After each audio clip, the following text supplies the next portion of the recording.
Hey guys, welcome back to the channel. This is story about what if Naruto finds power in the Forest of Death Part 1. Before I start, please do support for more amazing content and comments for Part 2. Do consider to subscribe my channel and share my video to your friends and check out the description as well. Let's start the video. There's something to be said about being too strong. Once you have the ability to do anything you want, you find that you don't really want to do anything. Naruto was never what you would call smart. He didn't pick up on things as easily as the other students in his school. His teachers would often have to explain things to him in a unique way as to make it entertain him. Most of the time they failed, and so Naruto never really kept pace with his fellow students. As such, even though he was several years younger than them, Naruto would have to keep his head down as he watched his fellow classmates graduate without him. "Dad, I just want to say goodbye," a young girl with blonde hair yelled. She had the prettiest blue eyes that Naruto had ever seen. His own were blue, and much brighter, but Naruto had never found the same joy in looking at his own eyes. "No," her father responded. His eyes, blue like the young girl's, were mean. They were hard, and sharp like knives. It hurt Naruto to look into them, so he looked away. He could still hear the man, though. He wasn't that far away from where all the graduated students were being held. "That boy he's a monster." "Little Naruto?" the girl asked. Her name was Aiko. Naruto made sure to remember that her name was spelled with an AI. Little Naruto couldn't harm a fly. He can't even learn the clone technique. Naruto couldn't see the man, but he could feel the man's glare. The young blonde boy scrunched his eyes shut and tried to ignore it, like he did in the village. It was harder now, though. Aiko was there. Aiko would be able to see that he was hated. Aiko would hate him too.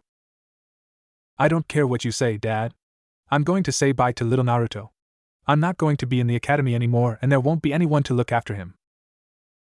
Naruto heard the grass crunch. There was a lot of grass in the schoolyard, and the wildest of it grew near the old swing set where the blonde boy currently sat. To be honest, it wasn't a swing set so much as a wooden plank tied up with rope to a tree branch. It was the only swing on the yard, though. It was where Naruto felt he could be comfortably alone. He used to play with kids on this swing. They would stop playing when they learned the cool ninja techniques. Somehow being able to walk on walls and turn into other things was way more fun than a stupid old swing. Naruto tried to learn those techniques too. He hadn't succeeded yet. "Listen, Aiko. I told you to leave the boy alone. You will do as I say," the father hissed. The ground near the unruly grass crunched and whined. Naruto could tell there was a scuffle going on. He didn't dare look up, though. "Dad, stop. You're hurting me." Naruto's heart hurt. His chest hurt and clenched when he heard Aiko's voice sound so afraid. She was always so happy and cheerful. Was this how she acted with her parents? Were parents like this to their children? "Hey, you leave her alone, you big jerk," a crass voice called out. Naruto recognized that voice. It was Kibin, the biggest boy in their class. Kibin had really wild hair that looked scruffy no matter how he tried to comb it. His teeth, specifically his canines, and his nails were always so sharp. His eyes were also so fierce, it always looked like he wanted to fight. Because of this, he was the bully of the school. No one ever challenged him and everyone did as he said. He never told Naruto what to do, though. Kibin was always nice to Naruto. He was always nice to Aiko, too. Naruto often wondered if the two facts were related. Aiko's father grunted. "Back off, boy. I am her father. I can tell her whatever I want." "Why, you?" Kibin growled. That was another weird thing about Kibin. He growled when he was angry. He was like a dog. "I ought to." "You ought to what, exactly?" Aiko's dad asked. There was a challenging tone in his voice, and for a second Naruto was afraid that Kibin would fight Aiko's dad. Kibin was good and strong, but he wasn't as big as Aiko's dad. Finally, Naruto decided to look up, and was immediately relieved. "He ought to do nothing," a woman responded. She looked an awful lot like Kibin, except much wilder. And bigger. Especially around the chest. She placed a hand on Kibin's head and ruffled his hair.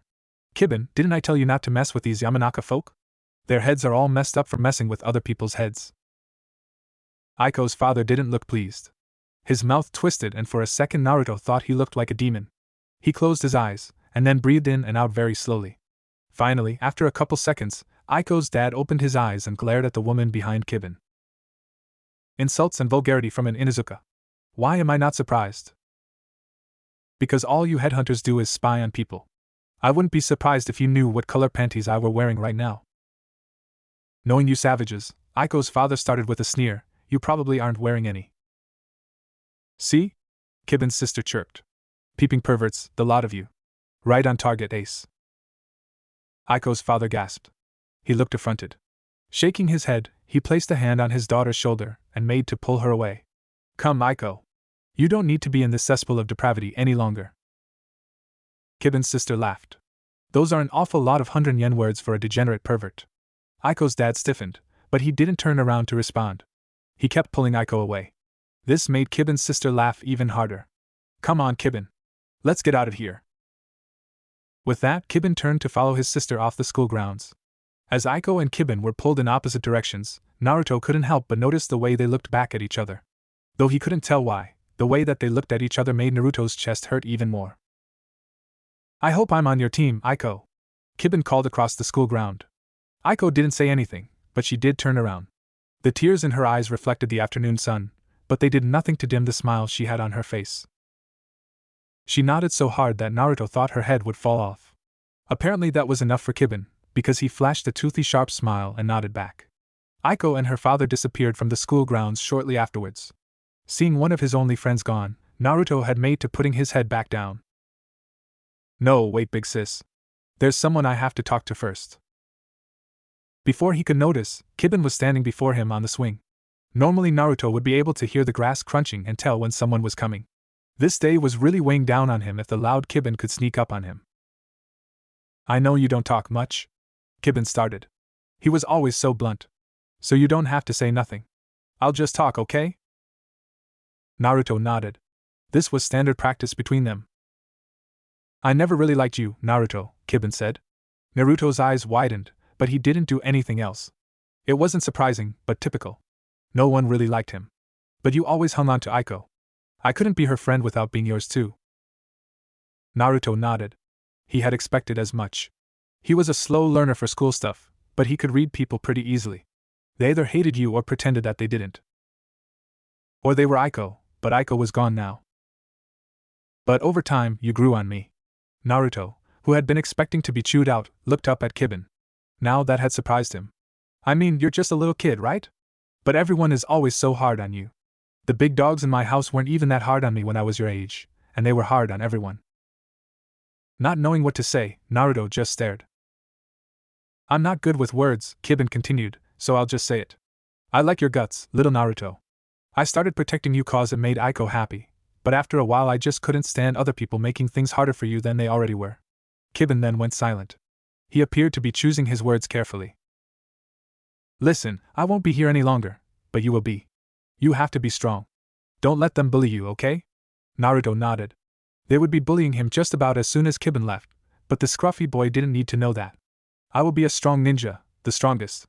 I'll become the Hokage, then I'll come back for you, okay? Can you wait for me? Naruto nodded. That would be a very long time. He would be kicked out of the academy if he failed again. He would probably be gone before Kibben even made it to Chunin rank. Then this isn't goodbye, okay, little Naruto? Kibben held out a fist. See you later. Naruto smiled. It wasn't his real smile, but he had to fool Kibben. See you later, the blonde said. Kibben smiled and nodded. Then he was gone, and Naruto was alone on the school swing once more. He heard the remaining graduates, and their parents as they whispered at him. The words didn't hurt, but they weren't nice to listen to either. With a huff, Naruto rose from his seat on the swing and walked away from the academy. There was no reason for him to be here anymore. The village hidden in the leaves was the biggest city in the Land of Fire. The Land of Fire was the biggest country in the Elemental Nations. The Elemental Nations was the biggest empire in the world. Yet, for all of that, it hardly ever rained where Naruto lived. Yet today, like some kind of divine joke, it started to rain in the village hidden in the leaves, the driest city in the Land of Fire. The Land of Fire was the driest country in the Elemental Nations, and so on. Naruto found himself where he usually did whenever something happened that was beyond his control. He was alone beneath a tree watching the rain slide down the leaves above him on down to the ground.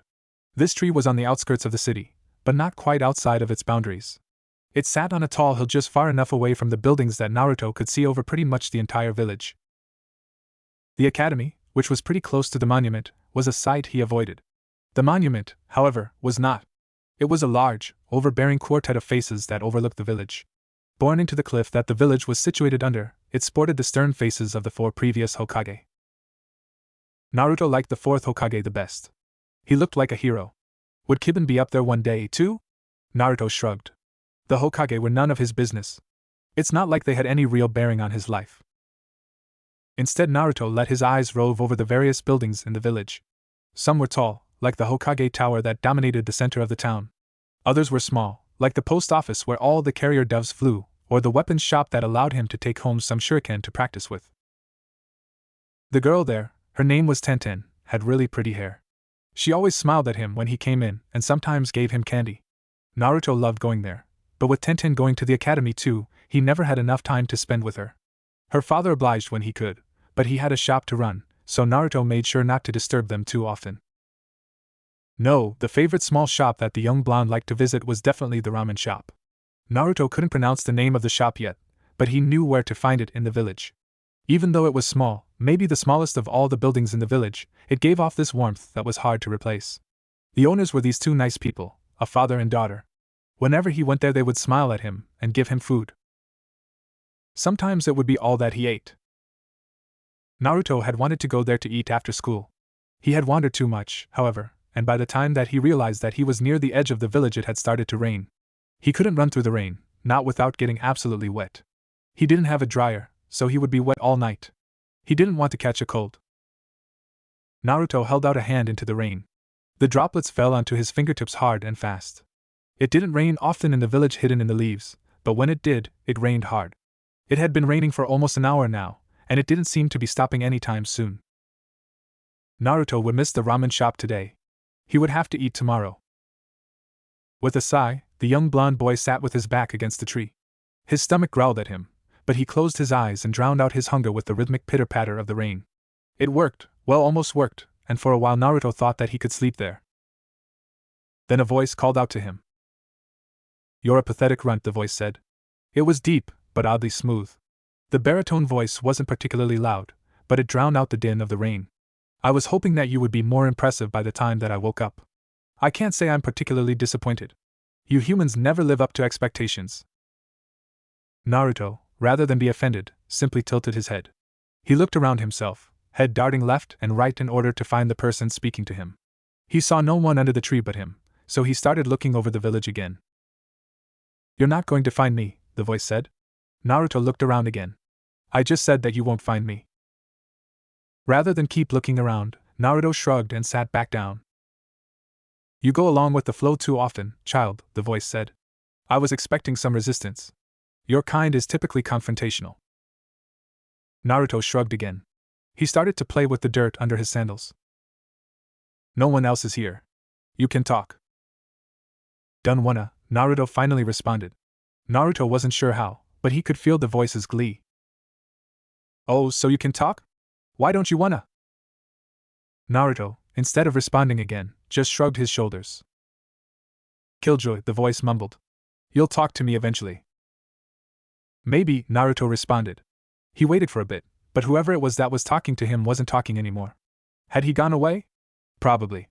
He seemed eager to talk to Naruto, but he wasn't Aiko, which meant that he was only pretending to like him. Naruto hated those kinds of people the most. With a sigh, Naruto stood up and walked out into the rain.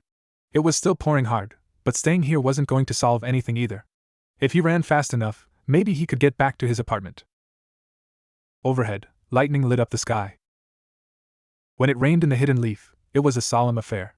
Too used to the dry conditions, the people of Fire Country usually didn't have emergency conditions for a sudden downpour. As such, the streets were now empty. All of the citizens of the Hidden Leaf were now sequestered away inside some house or store and waiting out the storm. Everyone, of course, except for Naruto. The blonde boy was walking rapidly through the streets. His orange shirt was soaked through, and so was his pants. His sandals made a plop plop plop sound as he rushed onward past roads and roads. His normally spiky hair was now matted down onto his head, and every inch of his body glistened from rainwater. Naruto's face was deadpan. It was usually deadpan, but now it showed just a bit of discomfort. "Stupid rain," Naruto mumbled. A barking sound echoed in his ears. "Tell me about it." Like each time the voice had done so before, Naruto ignored the voice's provocation. He wasn't sure where exactly the voice was to be able to be heard so clearly in this rain on this empty street, but he would ignore it. It would go away eventually. "I'm not going anywhere, brat. Even if I could, You're the only brat in this hellhole worth talking to. Naruto decided to ignore the voice. Turning a corner, the boy saw his apartment building up ahead. Finding renewed energy, the boy ran the last couple yards to his front door. He took the stairs 2 at a time, before darting down the hall. When he came to his door, he pulled out his keys and fumbled with the lock. After a bit of fumbling, Naruto realized that his key wasn't fitting. Very faintly, both through walls and over the patter of the rain, the sound of his grouchy landlord cackling could be heard. She had changed his locks once more, and he would have to wait until the rain let up before he would even try to brave the way all the way to the Hokage Tower. He was dripping rainwater onto the walkway floors. It was an outside walkway too, so it was cold too. Bracing his back against the door, Naruto felt himself get sleepy. Brat, don't go to sleep, the voice said. Naruto wanted to look for it, he did, but he was just so tired. Maybe he could just close his eyes for a second. Brat, the voice continued. It sounded like it was panicking. I just told you not to go to sleep. You were out in the rain too long. Can't you feel yourself shivering? He couldn't. Actually, he couldn't feel anything at all. Except sleepy. He felt extremely sleepy. Against his will, his eyes began to droop. Brat, the voice yelled. Keep your damn eyes open. Naruto didn't respond, not even with his thoughts. His eyes drifted closed, and he felt the tranquility of sleep wash over his body. Then he felt blinding, overwhelming pain. Naruto screamed as something akin to lava bubbled all over his skin. I told you to stay awake, brat, the voice said. Look what you made me do. Naruto could indeed look at what was happening. Some weird, red liquid was bubbling out of his skin. It looked like a combination of some kind of jelly and water. It bubbled every so often, and every inch of it that touched him both burned and stung him. Force it down, boy, the voice yelled. Naruto didn't know who it was, but he seemed concerned. Wasn't he the one to do this to him? Don't question things. Just force the chakra back down. So that's what this is. Chakra? Wasn't chakra supposed to be warm and comforting? This chakra felt unbearably hot and painful. Listen, brat, if you don't stop questioning things, you're going to die. Just ignore the pain and push the chakra back. Ignore the pain? He was 10 years old. I don't care. Push it back. You can do it. It hurt. Not as much as it's going to hurt when you die. Did things still hurt after death? I don't know. Maybe? Stop distracting me and push. Naruto screamed. The red chakra was peeling away at his skin. Okay, the voice pleaded. Maybe you don't know how to push chakra. I understand. This is your first time experiencing chakra. That's not your fault. I'm going to try something, okay? I want you to pay close attention. Naruto screamed once more. There was a bestial quality to it. Okay, maybe try to do it through the pain. Naruto grit his teeth. The pain had by now spread over almost his entire body. It stretched over his entire body like a second skin, and soon he was expecting the lava-like chakra to engulf his head as well. Just as it reached his neck, however, it stopped. Kid, the voice gasped. It sounded to be an immense concentration. Do you feel that? Do you feel what's happening to the chakra? Naruto nodded. His throat was raspy from the screaming. I'm pulling it. I don't have time to explain, but that chakra belongs inside of you. The voice then hesitated. With me. The chakra belonged inside of him. Wait, the voice was inside of him? Do you feel me pulling the chakra back in? Naruto nodded. I can't pull it back on my own. I'm going to need your help. Naruto nodded again. He could feel the chakra pulling, and he tried to apply the sensation, but in reverse. That's it, the voice cooed. I can feel the pull getting easier. Keep it up. Naruto took a deep breath, then tried to latch onto the ethereal feeling of pain. Mentally he tried to will the pain down deeper, to a place under his skin. At first it was difficult, incomprehensibly so, but as he pushed it got easier. That's it, boy. Keep it up. Naruto did. He pushed and pushed, until he was sure that his mind was giving out. After a while the pain subsided, and Naruto reluctantly opened his eyes. The lava chakra was gone, and instead he was left with slightly burnt skin. That was interesting, the voice said. Are you okay? Naruto shook his head. At least you're warm now. Naruto nodded. Is that all I'm going to get out of you? Naruto shrugged. The voice laughed. I'll take it. For now, sleep. I'll make sure that you stay warm. Naruto nodded. His eyes slowly closed, willingly this time, and for the first time in a while the boy felt calm going to sleep. After a few minutes passed, the landlady unbolted her door and peeked out. The screaming that she heard chilled her to her bones, and as curious as she was, she could not move. Frozen to her chair, the landlady waited until the screaming ended. She waited for 10 minutes. Now that it was over, the lady snuck out to where she imagined the source to be, only to find the scourge of her life. That blonde brat was sleeping outside his door. From the looks of it, his skin was burned and charred in places. Was that why he was screaming? Because someone had burned him? Good-for-nothing runt, the woman grunted. She reached down to him, only for a bubbly red substance to jump out of the boy's skin and burn her. She recoiled, and almost made to scream, before she realized that the red stuff wasn't attacking her. It was protecting the boy. The woman, old by anyone's standards, looked at the boy with a soft eye. We did this to you, didn't we? She reached down once more only to see the bubbly red substance swipe at her. We pushed you to rely on the demon. I am sorry, child. The lady made her way around the boy, careful not to disturb him in any way. Upon reaching his door, she pulled out the newly made key from her robe pocket and unlocked the door. After pushing it open, the lady turned to look at Naruto again. You're just a boy. Or a demon. You could be either for all I know. Naruto hadn't responded, but the chakra that surrounded him receded just a bit. I don't know, the woman sighed. But for the sake of my humanity, I'm going to trust that you're a boy, just this once. She reached down to pick up Naruto once more and reluctantly, the red substance let her. Struggling only a little, the old lady carried Naruto inside and dropped him on the ratty old sofa in his living room. She put the key on his kitchen counter on the way out, and stopped at the open door. I don't trust you, demon, the old landlady said. You killed a whole bunch of my friends. She then looked down at her leg. Even now she walked on it with a limp. You took away my ninja career. The lady then looked back at the sleeping blonde boy. And now you're taking the life of an innocent boy. Or what used to be a boy. I don't know. But I'm going to give you a chance. The old lady then slowly closed the door. Please don't make me regret my decision. The sleeping Naruto didn't answer, but the bubbly red chakra fully receded back into his body. Naruto awoke with a start. He was inside his apartment again. Are you awake, child? Naruto didn't respond. Instead, he got up and stretched. Last he remembered he was locked out of his house again. So we're doing the silent game again? That's fine. You were under a lot of stress last night, I understand. The voice then yawned. Your new key is over there, by the way. Naruto, somehow knowing where the voice was indicating, looked over to his kitchen counter and saw his new key sitting there. She delivered it last night after carrying you in here. The voice then went silent. She seems to think that I am you. Who are you? Naruto finally asked. The voice was silent. It seemed to be thinking. Naruto didn't know how he knew that. She seemed to think that you are a monster that attacked the village 10 years ago. Naruto tilted his head. Something attacked the village 10 years ago? Not drawing any answers, he walked into the kitchen. He pulled out the milk container and started drinking. The voice grumbled. She seemed to think that you were the nine-tailed fox. Naruto nodded. Everyone thought he was a monster. The blonde boy spit milk all over his floor.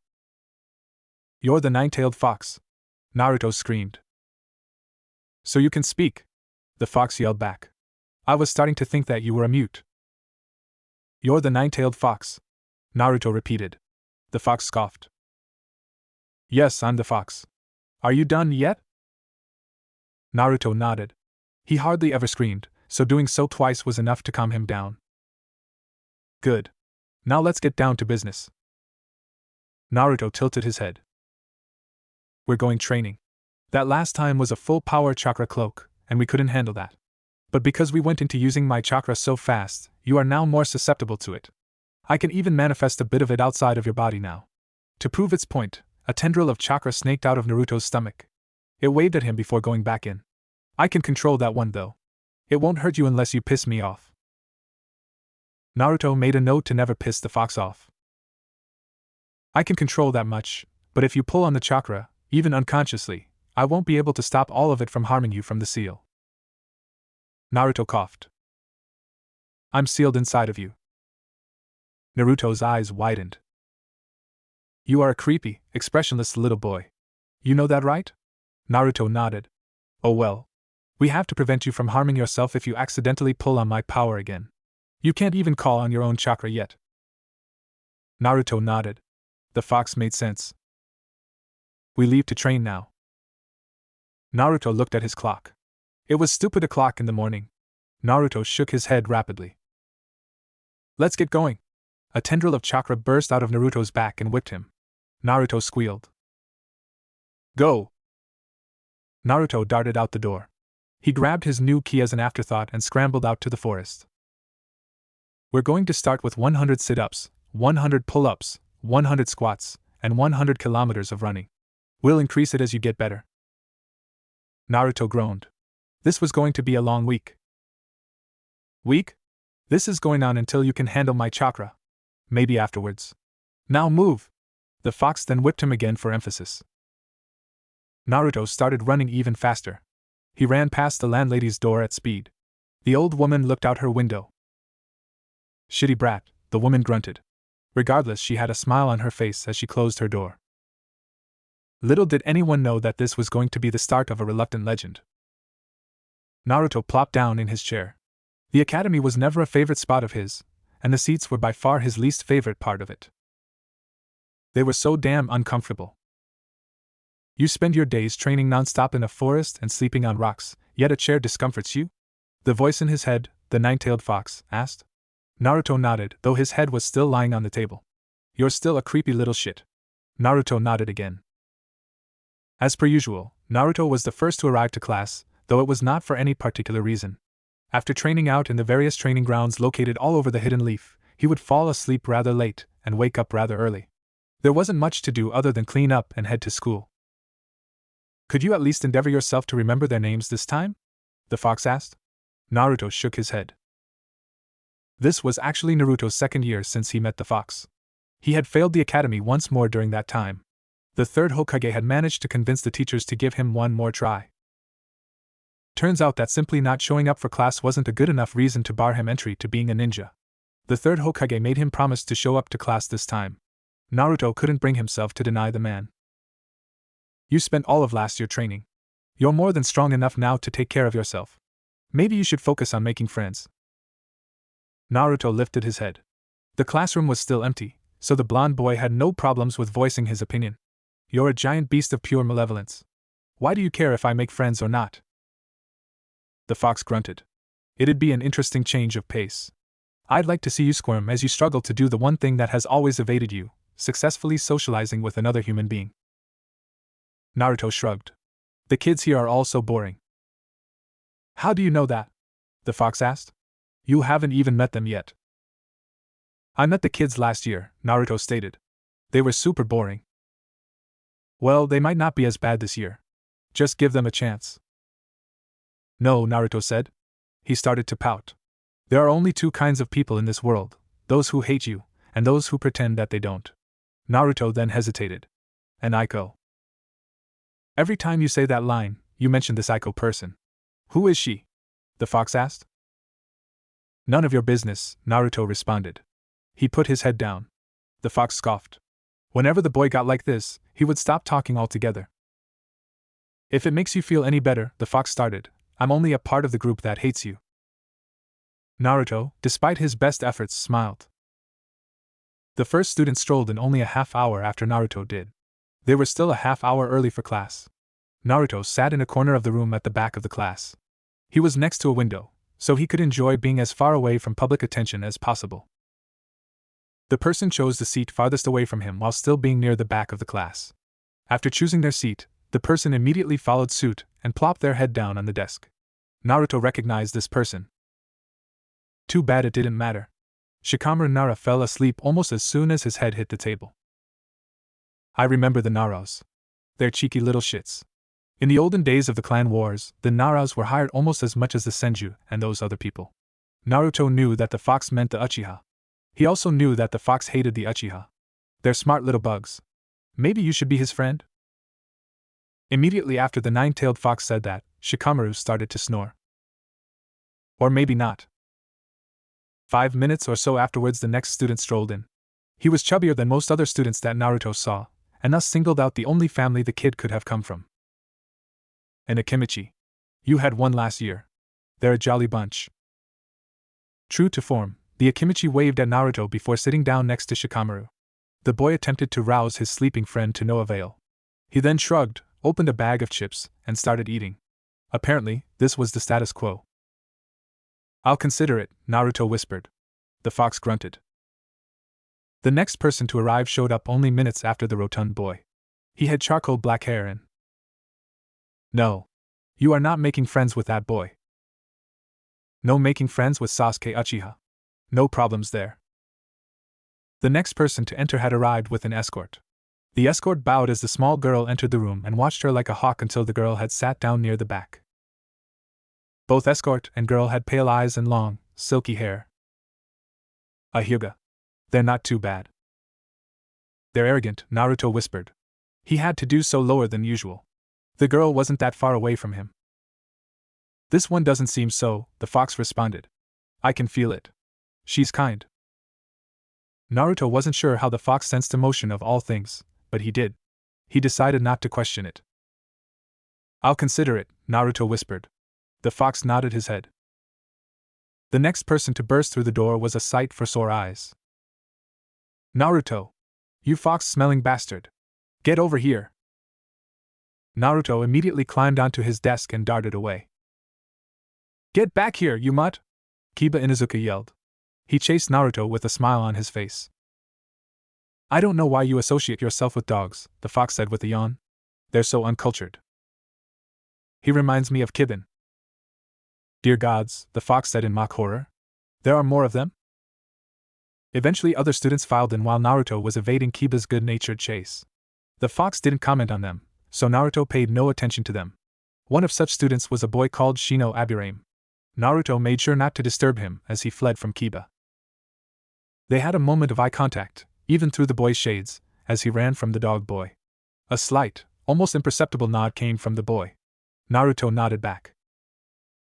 That was all there was to say about that.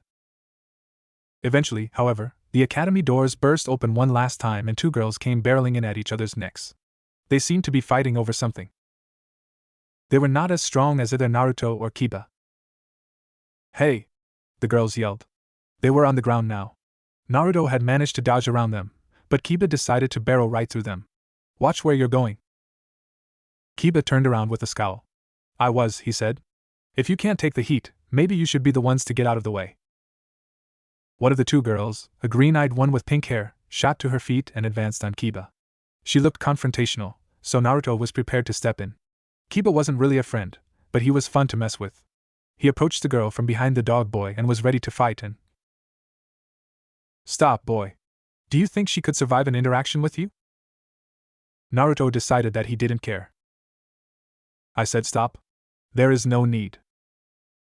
Once again right, the fox snickered as the other girl, a platinum blonde, laid her hand on the pink-haired girl's shoulder. Don't waste your energy on these two idiots. They were probably raised with no sense in their heads. Naruto wasn't raised by anyone at all, so he didn't particularly care what the girl said. Kiba, however, snarled. He growled just like Kibin did. You take that back, you damn Yamanaka. A blasé answer for a blasé ninja, the platinum blonde girl responded. I shouldn't expect much more from an Inuzuka. Naruto could hear Kiba's growls escalate, and if he knew anything about an Inuzuka, then that meant that Kiba was preparing to go into a frenzy. Naruto didn't particularly care about the dog boy or the Yamanaka, but not doing anything about this was probably going to cause a headache later on. Walking forward, Naruto did the same to Kiba that the Yamanaka did to her hot-headed friend. He placed a hand on Kiba's shoulder. For some reason Kiba stiffened, then calmed down. Naruto, what? The Inuzuka asked. What do you want? Naruto shook his head. Calm down. Ooh, brat. The fox cut in excitedly. Only Naruto could hear it. Say this. Naruto, unsure as to why, repeated what the fox said. They're not worth your time. Their heads are all messed up from messing with other people's heads. Now that elicited a reaction. Why, you, the Yamanaka snarled. She stalked forward, only to be held back by her pink-haired friend in a weird role reversal. Kiba, on the other hand, was delighted. You know what, bro? You're absolutely right. You know that my aunt says that all the time? Kiba then put his arm around the boy. I knew that Cousin Kibben was right about you. I could just tell you would be a good friend. So Kibben really did send his cousin to look after him. That was nice, Naruto guessed. The Yamanaka, after visibly forcing herself to calm down, pushed her pink-haired friend off of her. Whatever, she grunted. Subpar boys like you can have each other. I'm going to hang out with someone cool. She then stalked off, her pink-haired friend in tow. They claimed seats on either side of the Uchiha, much to said boy's annoyance. Kiba, instead, dragged Naruto back to his seat in the back of the class. Naruto, not one to be confrontational, simply nodded. He looked down to the suffering Uchiha, however. The boy seemed to be distressed. He was trying his best to ignore the two girls squealing in his ears, but to apparently no avail. Kid, no. I know what you're thinking. I can't leave him alone, Naruto said. Kiba, with his impressive hearing, heard the boy. He followed Naruto's gaze. The kid? Why not? He's a stuck-up Uchiha. The insufferable dog is right. The fox howled. He's a useless, stupid, annoying, manipulative Uchiha. Naruto shrugged off their concerns, as well as Kiba's arm, and made his way down to where the girls were squabbling. The Yamanaka immediately glared at him. Naruto ignored it. Now, Naruto didn't particularly care about anyone. Besides Tenten, who graduated last year, and the ramen shop people, there wasn't anyone in his life anymore that could garner his attention. That didn't mean that the boy didn't feel sympathy, though. He knew about what happened to the Uchiha boy's entire family. He knew that the boy was an orphan like himself. He knew that the boy just wanted to be left alone sometimes. From the way that Sasuke looked at him, Sasuke knew that Naruto knew that pain as well. With pleading eyes, the Uchiha begged for an escape, of any kind, from the rabid fangirls around him. And so Naruto obliged. Sasuke wished that he hadn't. The Uchiha's charcoal black eyes widened as he felt the Uzumaki's lips crash into his own. To say it was a kiss would be a gross exaggeration. This was the blonde boy attacking his lips with his own. It was terrible on every account. And yet the two girls were shocked into silence. Their shock allowed Naruto to drag the Uchiha away from his seat and to where Kiba and he were sitting in the back of the room. And that's how Sasuke Uchiha ended up sitting in the back of the room with the delinquent boys. Even as the entire room watched in shock along with Sasuke, Kiba would not stop laughing. Naruto just kept his head down and went back to sleep. You know, kid, the fox started. 98-99. I wasn't serious when I said that we'd start off with 100 push-ups, sit-ups, and kilometers to run. I figured that we'd go slow. Start at maybe 10. Work our way up to 100 every day. 100, Naruto chanted. Pushing up from his 100th push-up, Naruto started to limber up for his run. You can stop this. You didn't have to do it literally every day. Naruto took off for a run. Fucking humans. Why is the bastard still sitting back here with us? Kiba asked. He sat in the third seat in the row, the one next to the aisle. Sasuke was sitting in the seat in the middle, and currently trying to get Naruto to switch for the window seat. He wasn't making any progress. For once, I agree with the dog, Ino grunted. She sat in the row directly in front of them, looking exactly as disgruntled as she sounded. For once, the Kyuubi growled. I agree with the humans. Why is the bastard still sitting back here with us? Naruto, who was trying his best to ignore everyone around him, finally lifted his head from the desk. Sasuke took this moment to pounce on him. Finally, you're up. Let's switch seats. Naruto stared at the boy. A full minute passed without the boy either saying anything or blinking. Most were unnerved. Sasuke was not. I am an Uchiha. We invented that look. So you can either pay me back for that kiss you stole, or we can have an impassive stare-off. Naruto didn't respond.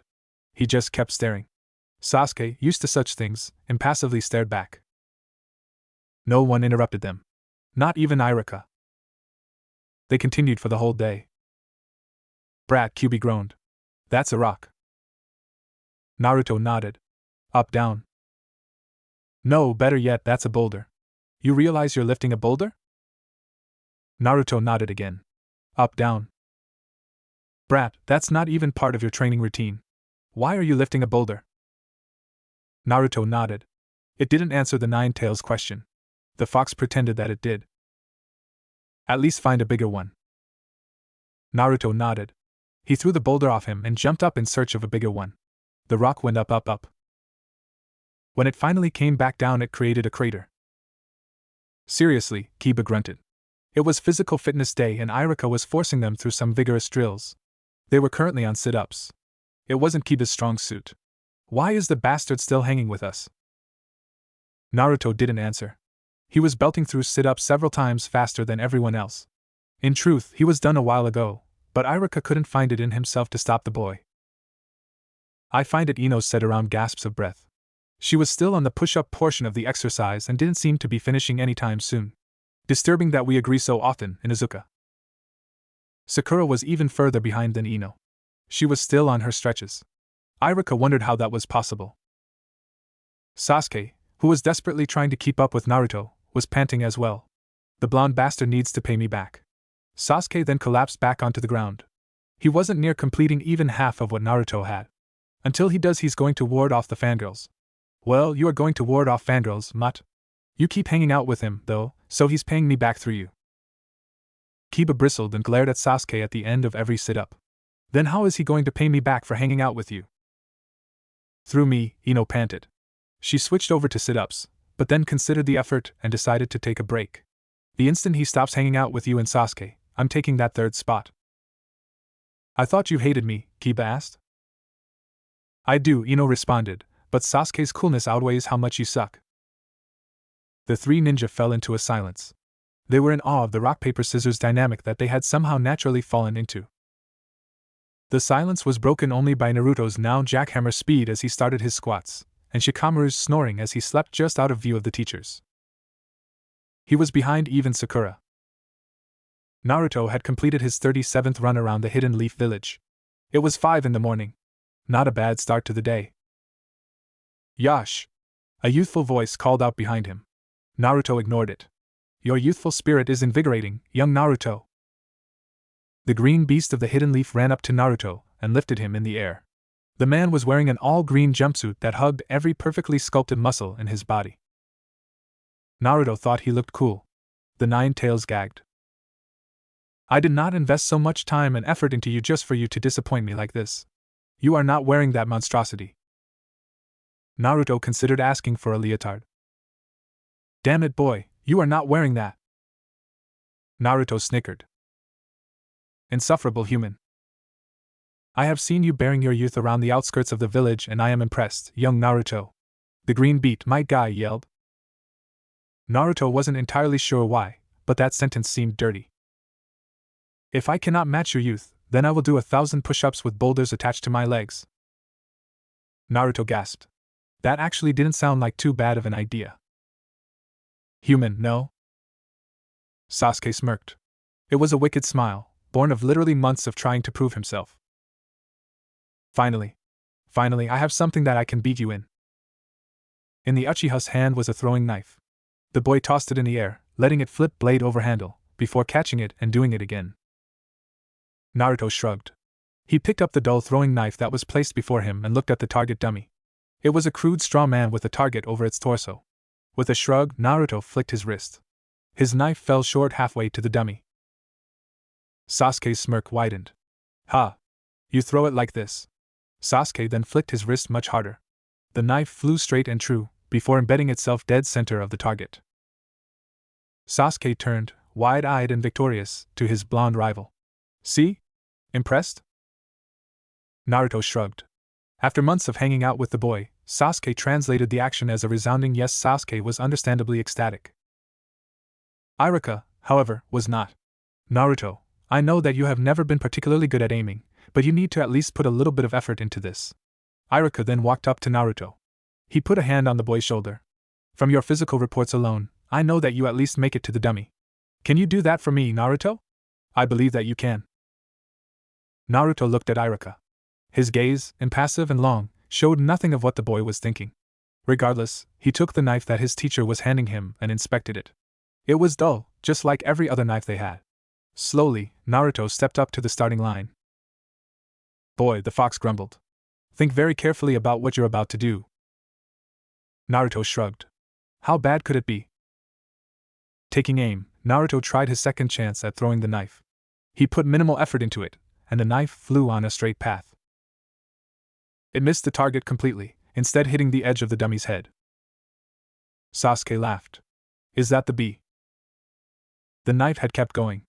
It pierced the stone wall behind the dummy that circled the school. The wall was obliterated as the knife just kept going, eventually going on to pierce through the trees surrounding the schoolyard and then leaving line of sight. The students in attendance gaped. What? We gotta go, the fox yelped. I gotta go, Naruto yelled. Actually putting effort into his stride, the boy disappeared from the schoolyard. The ground where he was standing was cracked. Naruto kicked his legs. They dangled over the edge of the branch he was currently sitting on. He looked downwards, towards the ground, as he contemplated things. I told you to be careful, the fox said. Naruto nodded. For a while, silence reigned. Naruto swung his feet, and the leaves were blown on the wind. You have gotten stronger. Much, much stronger than you used to be. You know that? The fox asked. Naruto once more nodded. So, the fox started. He hesitated on his words. You know what happened today, right? Naruto nodded. You are strong, Naruto.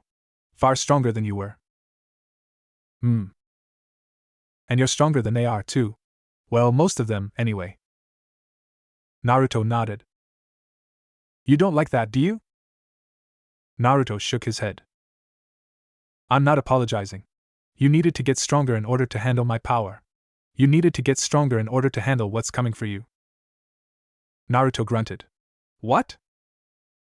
The fox's ears twitched, not that Naruto could tell. What do you need that for? To get stronger? Why do you want me stronger? The fox grumbled. I told you, so that you could handle my power. Or did you forget about this? A tendril of red chakra snaked out of Naruto's belly. Naruto stared at it for a bit, before reaching out with his left hand and grabbing it. The tendril froze in his hands, as if cowed, and Naruto squeezed it tight. I am strong, Naruto said. His voice was low, like he wasn't used to using it. I was strong a year ago. Still you want stronger. Why? The fox was quiet for a moment. He waited a moment longer before answering. Because you need to be. There are things out there that are stronger than you could possibly imagine. You need my power if you want to handle it. I have your power. You need more of it. Lots more of it. If you want to use it properly, then you need to be a lot stronger than you are now. Do you understand? Naruto nodded. Good. Now, next on the Lee. What? Pardon? What is it that you want me to handle? The fox mused. That is a question for another time. No, Naruto said. There was force behind it. No other time. Now.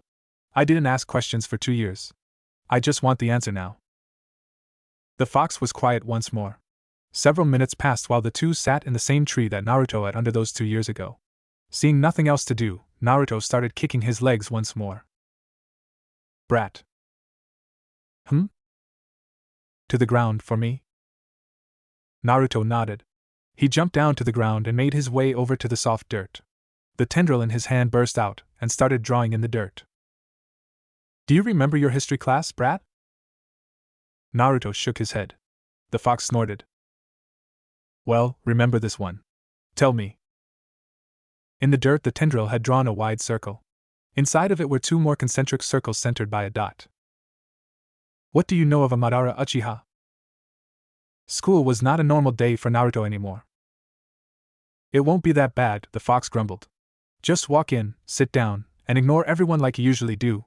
Piece of cake. Naruto nodded. He would ignore everyone and maybe the problem at hand, namely his performance yesterday, and maybe everything would go back to normal. With renewed confidence, the blonde boy opened the door to his classroom. He took 1 step in. Foxy, where have you been? Uzumaki? You have returned. Naruto. What was that yesterday? Dobe. You didn't tell me that you could do that. I still hit the target though. Don't forget that. At the front of the class, the Hokage, who was talking to Irika, turned around and raised an eyebrow. Naruto promptly took that step back outside and closed the door. Okay kid, I was wrong. Not a piece of cake. If we start running now, we can probably get away. Naruto nodded. With a burst of strength, the boy was already zooming away. Unknown to him, the Hokage, a man unrivaled even amongst his peers, had thought of that. The aged leader snapped his fingers and another burst of strength echoed from the schoolyard. Naruto was familiar with this level of youth. Young Naruto, if I cannot catch up to you and subdue you, then I will do 500 laps around Konoha on my. Naruto ignored the rest of it in favor of focusing on running. He didn't think that Might Guy could catch him going at top speed, but then again the green beast of the hidden leaf had a habit of breaking expectations. The man had finished the rest of Naruto's laps around the village with him, after all. Hitting the ground with as little force as possible, the fox boy blurred away. The local area had a small earthquake. Might Guy, seeing it as a challenge, followed suit. The local area decided that maybe living in a ninja village wasn't so novel. It turns out that, yes, Might Guy could catch him going at top speed. You need to up your training. Naruto shook his head. No amount of training would remedy whatever hellish regimen that crazy man undertook. Naruto, the third Hokage, said. The man, old by anyone's standards, gave off a genial, fatherly feel. All of the younger generation of ninja, and even some civilians, couldn't help but feel at ease when talking to the senior ninja. All of the older ninjas knew that he was a senior ninja for a reason. You didn't survive until you had wrinkles in this profession unless you were doing something horrifically right. Hiruzen Sarutobi was good at what he did. Terrifyingly good. So good that when the village was left leaderless after the death of the fourth Hokage, the best candidate to take over was the wrinkly old man trying to eat his pudding in the senior home. No, older ninjas knew of the power resting just underneath the Hokage's robes and rightfully feared it. It was an enormous, primal power that anyone worth their salt could feel instinctively. Without saying a word, the Hokage could intimidate anyone worth intimidating. Naruto sat in front of such an existence feeling simply disgruntled. Did you have fun today? The old man asked. Naruto shook his head. He would have gotten up and left, but he was tied to a chair. With chains. I see that you had a run around the village, the Hokage continued. Was it refreshing? It was, actually, so Naruto nodded. I'm glad you feel good. The Hokage turned his head. How do you feel, Guy? Might Guy was panting on the floor in the corner of the Hokage's office. After opening 6 gates to catch up with the blonde, Guy had to open a 7th in order to restrain him long enough to tie to a chair. He then had to find another chair because the act of restraining Naruto to a chair broke that chair. Guy? The Hokage asked. The green beast of the hidden leaf raised a hand, seemingly about to say something. Then he collapsed. Unfazed, the third Hokage turned back to his ward. I don't think he enjoyed the run as much. Naruto shook his head. He used a lot of energy to catch up to you. Did he? Naruto stretched what he could while being chained to a chair and felt relatively fine. He wasn't even out of breath anymore. Would you mind explaining to me why one of the best ninjas in my employ had to pull out virtually every stop in order to catch you? Naruto shrugged. I figured as much. The Hokage then rubbed his temple. With a sigh that belied the weariness of ages long outstripping anything Naruto could comprehend, the Hokage took off his hat. Now, this was a sobering experience for the young boy. Very rarely was the third Hokage seen without his hat. The red and white triangular adornment was never seen off the man's head outside of funerals, and the red and white robes of state were basically a part of him. Whatever the reason that the Hokage needed to take off his hat, it was important. Naruto, the old man asked. His eyes drooped, and with it his voice. I know that it has been a while since we last talked. Naruto couldn't remember the last time that they had talked. But you should know that you can come to me for anything. If there are any new developments, or any voices talking to you, you should know that you can trust me. The fox snorted. His voice echoed in Naruto's head like a giant's in a cavern. You can trust the old man like you can trust me. Taking the fox's words to heart, Naruto rapidly shook his head. The third Hokage nodded. I see that you don't want to tell me, the Hokage then stood. But if you do feel like telling me about your life, know that my door is always open to you. Naruto nodded.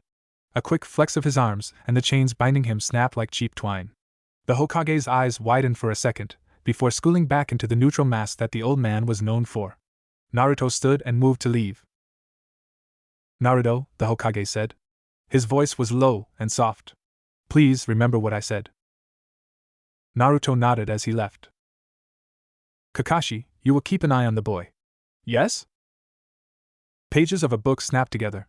A lazy eye rose to meet the aged leader. Of course, Lord Hokage. Naruto held his pen loosely. The test in front of him made absolutely no sense to him. I told you to pay attention in class. Naruto ignored the fox in his head. Instead, he tried to recall the many things that he zoned out while in Iruka's class over the past year. He failed. The words looked foreign on the page, even though he could read them perfectly. The fox sighed, the action akin to a rushing gale. The answer to the first question is katan. The traditional name for fire techniques is katan. Naruto, not having any other answer, wrote down what the fox told him. The second answer is suiton. That's the traditional name for water techniques. The written test passed in such a way. Iruka stepped back after handing Naruto the throwing knife. The rest of the graduating class, excluding Sasuke, did the same. Try to hit the target this time, idiot, Sasuke said, a wary smirk on his face. Naruto stared at the boy, his face betraying nothing, before readying the knife to be thrown. Fuck it, the fox growled. You're already being watched. There isn't much more to hide. Naruto nodded. He cocked his arm back. His blue eyes never left Sasuke's onyx ones. Wait, idiot. You need to look at the target to aim at. Naruto's arm whipped out, the very action creating a shockwave. The knife left his hands at near supersonic speeds. To be fair, Naruto's knife missed the target, even the dummy, completely. To his credit, however, the force of the impact destroyed everything even remotely in the path of the knife. It was a good thing Naruto was chosen to be the last one tested. There wasn't much left of that half of the courtyard. Naruto, Iruka said, his voice shaky. You have technically passed every other test. Mitsuki, Iruka's assistant teacher, nodded dumbly beside the man. He spared a glance outside. The destruction from the knife throw continued over the horizon. You don't technically need to complete this part, as you've shown exemplary performance in all other activities. Mitsuki looked out the window to the rest of the students currently undergoing the taijutsu tests. The silver-haired man looked back to Iruka and they shared eye contact for but a second before nodding. Naruto would not be taking part in those. They had to have living students to constitute a graduating class. All we need you to do is perform the standard 3 basic techniques in order to let you go. Or you could not, Mitsuki piped up. You could just go. I could pass you right now, and you don't have to do anything else. Iruka, who was usually a stickler for rules, almost contradicted his assistant. Then he remembered the pulverized courtyard. The boy had missed. Iruka didn't want to see what would happen if he somehow missed the clone technique and blew up the class. Or you could just pass right now, Iruka concurred. Just come take your headband. In Naruto's head the fox barked out a laugh. It's like they think you could do damage with such non-lethal techniques. Listen kid, I know that we didn't practice those, but they're laughably easy. Just do whatever and let's get out of here. Naruto nodded. An intangible clone, a transformation and switching with an object. Easy enough. It's not like he could cause damage with any of those. As Naruto prepared his hands into a hand seal, both teachers immediately ducked under their desks. The third Hokage had once more removed his hat, and was now massaging his temple. Naruto, the old man said. He dragged out the name before sighing. It was really too long of a day. Naruto, who was once more tied down with chains, nodded. How did you manage to blow up the academy while doing the basic 3 techniques? Naruto shrugged. The third Hokage sighed. He reached into his desk and pulled out a headband. The cloth was a navy blue, with a metal plate with the hidden leaf's insignia etched into it. Just take it. And whatever you did just now, don't do it again. Naruto nodded. He would only do it on enemies.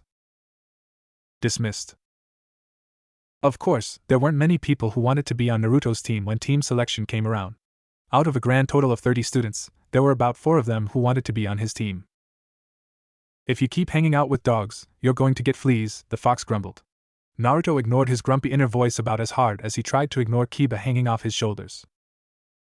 We're gonna be teammates, aren't we, Naruto? The dog boy barked. In his furry hoodie a little white puppy barked along.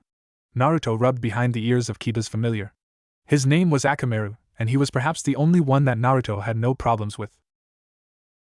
TCH, came a rather snooty voice from the other side of Naruto. Sitting in the window seat was Sasuke Uchiha, and he looked at Kiba like the boy was a disillusioned 3-year-old. Naruto is strong. He's going to be on a strong team, with me. Naruto was tempted to agree, if only just because. You are not going on the same team as an Uchiha. I refuse. It wasn't up to Naruto whose team he was on, but he nodded anyway. The fox was vehement about this. Well, if Sasuke is on your team, I guess that means that I need to be as well, Ino said from the row in front of the 3 boys. Both Kiba and Sasuke flinched at the thought. I like her, the fox said. She would be a good mate. Naruto hoped the fox meant teammate. There's no way that you're going to be on my team, Kiba growled. I don't appreciate smartass. Ino smirked. That doesn't surprise me. You like the dumb ones, don't you, Kiba? I bet you have so much in common with them. Kiba growled, but it wasn't as hostile as it used to be. Talk all you want, Ino. I beat you in every spar. Ino rolled her eyes. Well, of course you do. It would take a beast to beat someone like you. Naruto didn't have the heart to point out that most people didn't even try to spar with him anymore. Sasuke, however, didn't have such a problem. I've beaten him, Yamanaka. Am I a beast too? Ino looked at Sasuke, then raised a perfectly manicured blonde eyebrow. Of course you are. She then pointed to the 3 boys one at a time. You're all beasts. But I suppose that's charming in its own way. Ino then sniffed the air. Doesn't do much for your sweaty body odor. Sasuke smirked, and surprisingly, so did Kiba. You've become interesting these past few months, Yamanaka. Sasuke said. If you weren't so weak, I'd let you be my friend. I'm your friend whether you like it or not, Ino responded, a similar smirk on her face. Kiba scoffed. Stop flirting in front of me. You're making Naruto and I uncomfortable. Naruto doesn't mind, do you, Naruto? Ino asked. Naruto looked at her.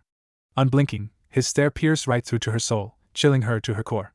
Ino looked back to Kiba. See? He doesn't mind. If I didn't know any better, I'd say you were jealous. Does the little Inuzuka want to date his little Yamanaka friend? Kiba, rather than take the bait, simply smirked. I'm going to miss you 2 bastards. Come see Naruto and me when we're put on the same team. I'm sure we'll have fun beating you silly. Sasuke actually smiled, a real, genuine smile, and continued looking out the window. Yeah, Naruto and I will visit your team eventually. We'll even let you try to catch up if you're too far behind us. Ino, noticing that Iruka was done setting up, turned back to the front. I'm not sure why you 2 think you'll be alone on Naruto's team. I'm getting him and one of you. At this point, I don't care which one it is. I just feel bad for the one left off. And like that, the class went silent as their head teacher, Iruka, read off the teams. Sakura, who was sitting next to her best friend, just rolled her eyes. Those 4 were interesting, but she was glad to be away from their insanity. Team 1, Iruka started. Mina Horimizaki. Hey Naruto, Kiba whispered. Naruto turned his stare to the dog boy. This is for you. I was told to pass it to you. Naruto nodded. When he took the paper, he quickly unrolled it to reveal a single sentence written in almost neurotically clean handwriting. I hope I'm on your team. Well, that couldn't be anyone else. Naruto leaned forward to look at the class Hyuga. The normally shy girl waved at him. He waved back.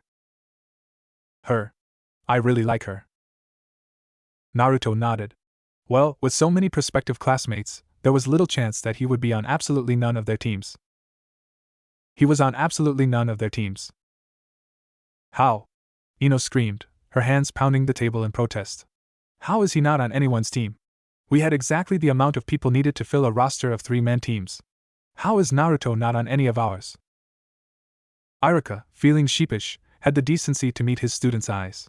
We had an emergency addition to our class over the past couple of weeks.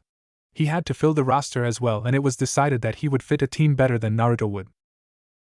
Kiba looked to be on the verge of breaking. His sharp nails gouged lines into the wooden desk, and his teeth ground into each other so hard that others could hear it. There was a low growl emanating from either him or his equally upset puppy, and Naruto couldn't tell which. Naruto has been with us for the whole year.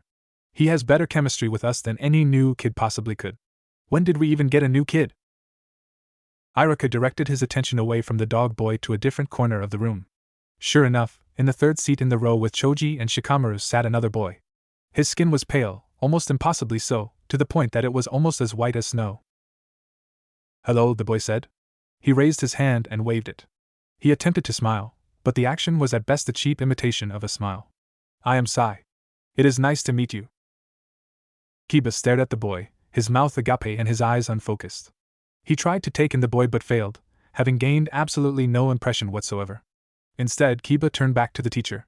He raised an arm and gestured at the boy. That. You want that to be on a team over Naruto?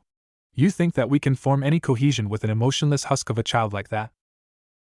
To his credit, Sai didn't react to the insult. Instead, the boy smiled again. The action creeped several of the onlooking students. Iruka just tilted his head. You got along with Naruto? The man asked. Like biscuits and gravy, Kiba responded. Then this should be much of the same. Coincidentally, Naruto took this time to acknowledge Sai. The pale boy met Naruto's gaze and the two stared at each other. Neither blinked for a whole minute before, somehow, they both came to some sort of unspoken agreement and turned away. The class shared a collective shudder. Kiba sat down. His eyes were still fierce as he laid his head down, burying his face in his arms as he did so. This isn't over yet, he grumbled. Now, is everyone done? Iruka asked. No one responded. Great.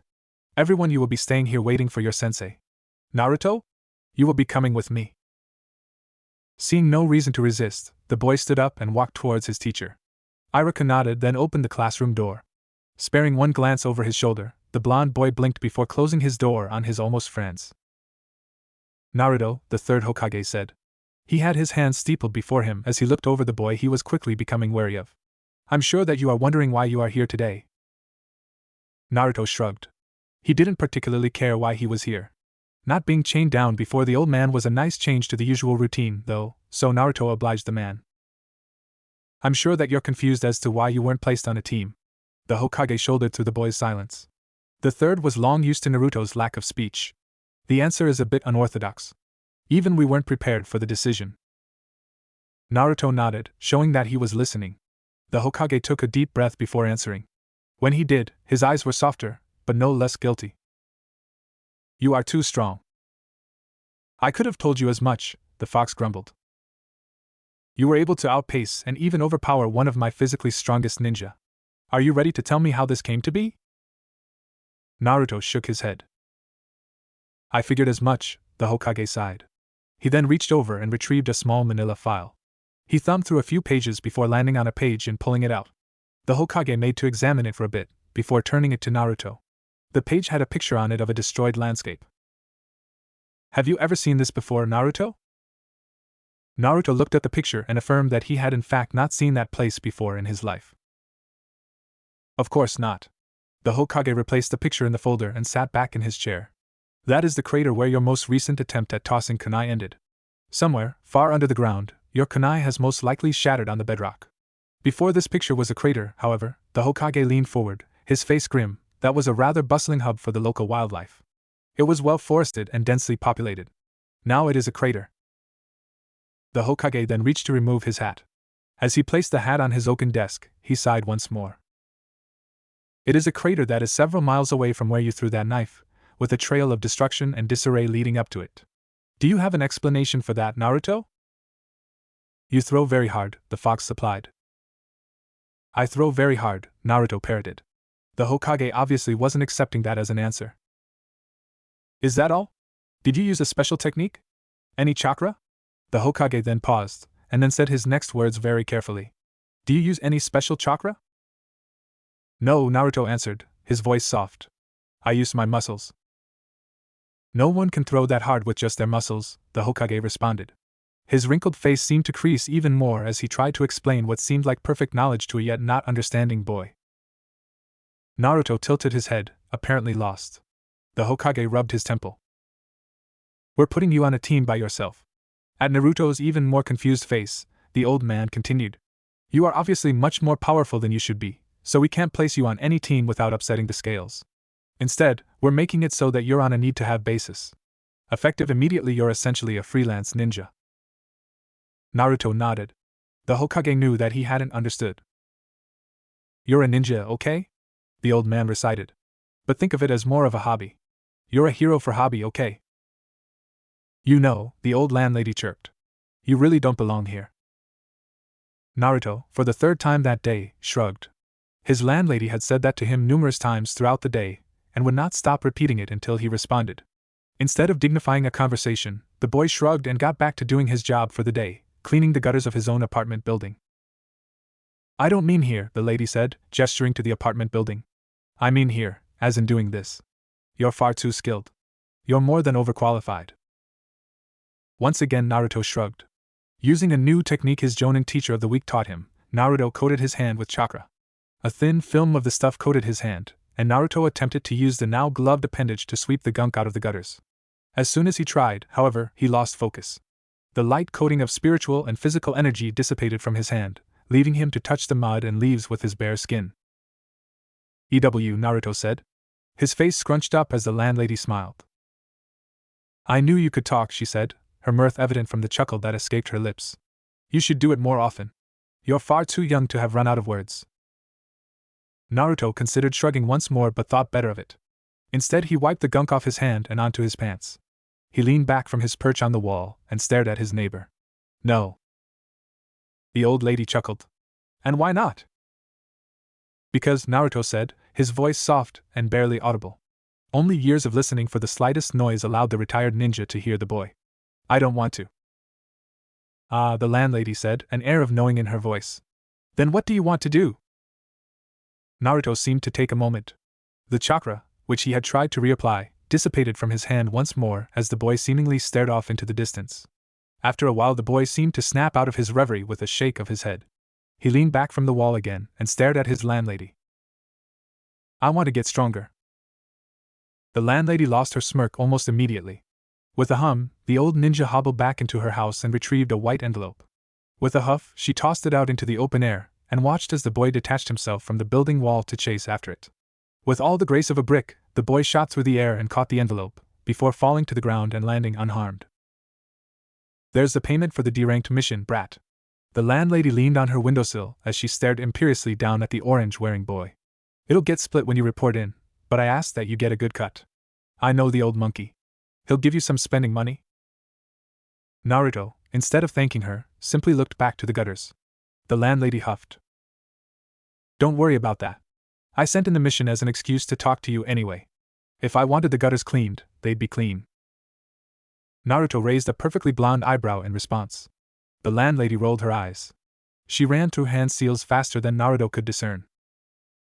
Earth technique, cleaning out the gutters. Immediately all of the gunk in the gutters jumped out and floated as if possessed. Naruto would have whistled at the feat, if not for the mischievous grin on the old lady's face. Get going, boy, the landlady grunted. As if those words were the command, the gunk seemed to tense, before flying at the blonde boy. Naruto dodged the first volley easily enough, but the next came in increasing speed. Before long, Naruto had to flee, the gunk following him as if on a mission. The landlady looked after the boy wistfully. Once he was effectively out of her sight, the old lady turned and hobbled back into her room. So you're looking to get stronger, brat? The landlady rubbed at her bad leg, a habit that was almost instinctual at this point. Don't we all? Naruto stepped into the room of the Hokage, his bright blue eyes taking in everything around him. The Hokage, as usual, sat rather leisurely behind his desk, but prior knowledge clued Naruto into the fact that the man was anything but relaxed. Ah, the old man said. He looked up from a piece of paper he was examining to eye the young blonde as he made his way into the room. I see you are done with the mission. Were you given your pay? Naruto nodded, before walking forward and placing the envelope on the desk. The third Hokage opened it and leafed through its contents, before landing on a note that was included alongside the pay. The Hokage read it quickly, allowing first a scowl, then a small smile to grace his face. Your client is rather manipulative. She intends to have me give you the full pay. Naruto nodded. It made sense. He did, after all, do the full work. Sort of. Mostly.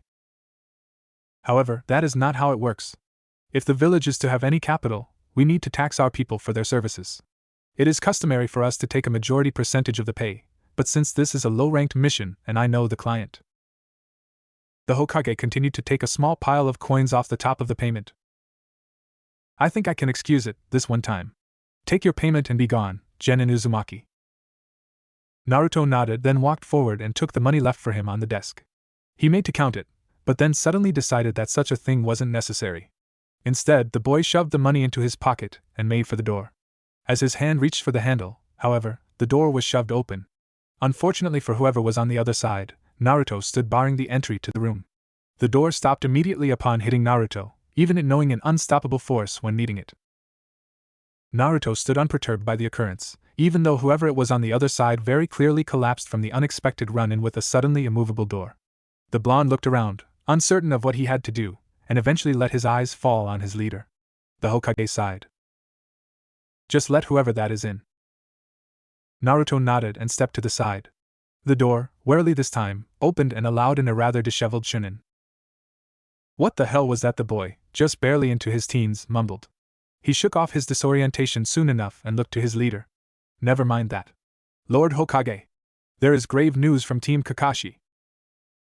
The Hokage snorted. Don't you mean Team 7? He insisted that I call it otherwise, sir. Very well, the Hokage allowed, knowing that while Kakashi was childish, the man was also stubborn and easily one of the best soldiers at his command. He would allow such frivolity. What is this grave news? It appears that Jonin Kakashi and his pack of genin have run into enemy missing ninja while on their trip. He is requesting backup. The Hokage sighed, then rubbed the bridge of his nose. Why didn't he abandon the mission in return, should that have been the case? The Chunin looked away, then started rubbing the back of his neck. He, included that in his SOS. He said that, and I quote, his cute little genin were too hard to refuse. The Hokage sighed. Of course he did. Very well, I will endeavor to send him some reinforcements. And the Hokage then proceeded to do so, before he realized something. He didn't have to call for anyone if the strongest, and cheapest paid, member of his forces was in this very room. Genin Uzumaki, the third called. Like a good soldier, Naruto answered, albeit clumsily. His salute was a little lax. The Hokage didn't mind. You are to travel to the land of waves and assist Jonin Hatake and his squad in whatever little trouble they find themselves in. As per usual, you are freelance, but for the duration of the rest of their trip you are to answer to Kakashi Hatake. Is that understood? Naruto nodded. Then make speed, Naruto, the third said with what he hoped was fondness in his voice. He hadn't been able to connect with the boy as much as he had wanted to, but he hoped there was still some sort of connection there between himself and the boy. That hope was answered when Naruto smiled back. It was a tiny, almost imperceptible thing, but the boy smiled regardless. Of course, Gramps, the boy said, before turning and making his way out of the room. He was gone before long, leaving the Hokage alone in his office with the confused Chunin who had notified him, and really far too much paperwork. The Hokage was prepared to dismiss the boy and go about his work again when a small quake from outside the tower he resided in interrupted that. What the Chunin asked? The third held up a hand. That was Naruto, the elder said, his voice weary. He's on his way to Wave. Oh, the Chunin responded, clearly surprised. I guess that's it then. The two went silent, letting the sentence and its implications sit in the air. It was the Chunin who broke it. I'm surprised he knows the way to Wave. Silence reigned once more. The Hokage put a hand to his head. Shit. Going out of the village for the first time was supposed to be a magnificent adventure. Naruto could just feel it. Where the village was boring and stagnant and filled with disapproving looks, the world outside was to be amazing. Princesses and evil warlords, power-hungry mad scientists, and evil cults. All of that and more was supposed to be awaiting him the instant he stepped out of the village. What he was met with, however, was more of the same. Kidnapped princesses? A man asked while half leaning on an old gardening tool. You realize that we're a farming village, right? We don't have any princesses here. If you want that, you're going to have to head to the fire capital. After asking and being assured that no, there weren't any missing villagers to be found, Naruto reluctantly made his way to the fire capital. Princess? Why would we allow you to see the princess? A royal guard asked Naruto. The boy, who was currently standing unperturbed even though there were 3 different guards trying to move him, just shrugged in response. She's fine and doesn't need saving. Now shoo. Go about your day. Naruto did just that. He went about his day and stumbled into rice country. Mad scientists? A bespectacled young man asked. He adjusted his glasses nervously, his eyes roaming everywhere but the honest blue eyes of the young man. None of that here. I assure you. Naruto stared at the man. His gaze pierced through to the man's very soul. I assure you on my name that Lord Orochimaru isn't here. Naruto shrugged. He had no idea who this Orochimaru was, but he didn't seem like an evil scientist. Bidding the young man a good day, much to said young man's relief, Naruto took off again. Surprisingly, he did find a cult. Lord Janshin demands your blood, a silver-haired man yelled. He hefted a mighty fine scythe above his head. Just a single blade of the weapon was bigger than Naruto, and each of the scythe's 3 blades was tinted the color of blood. Speaking of which, Naruto wasn't sure of the last time that he saw his own blood. Giving a half-hearted shrug, the boy held out his arm and prepared for the swing. At least it would be interesting. Ask for directions when you're done, the fox sighed. You've been roaming far too much.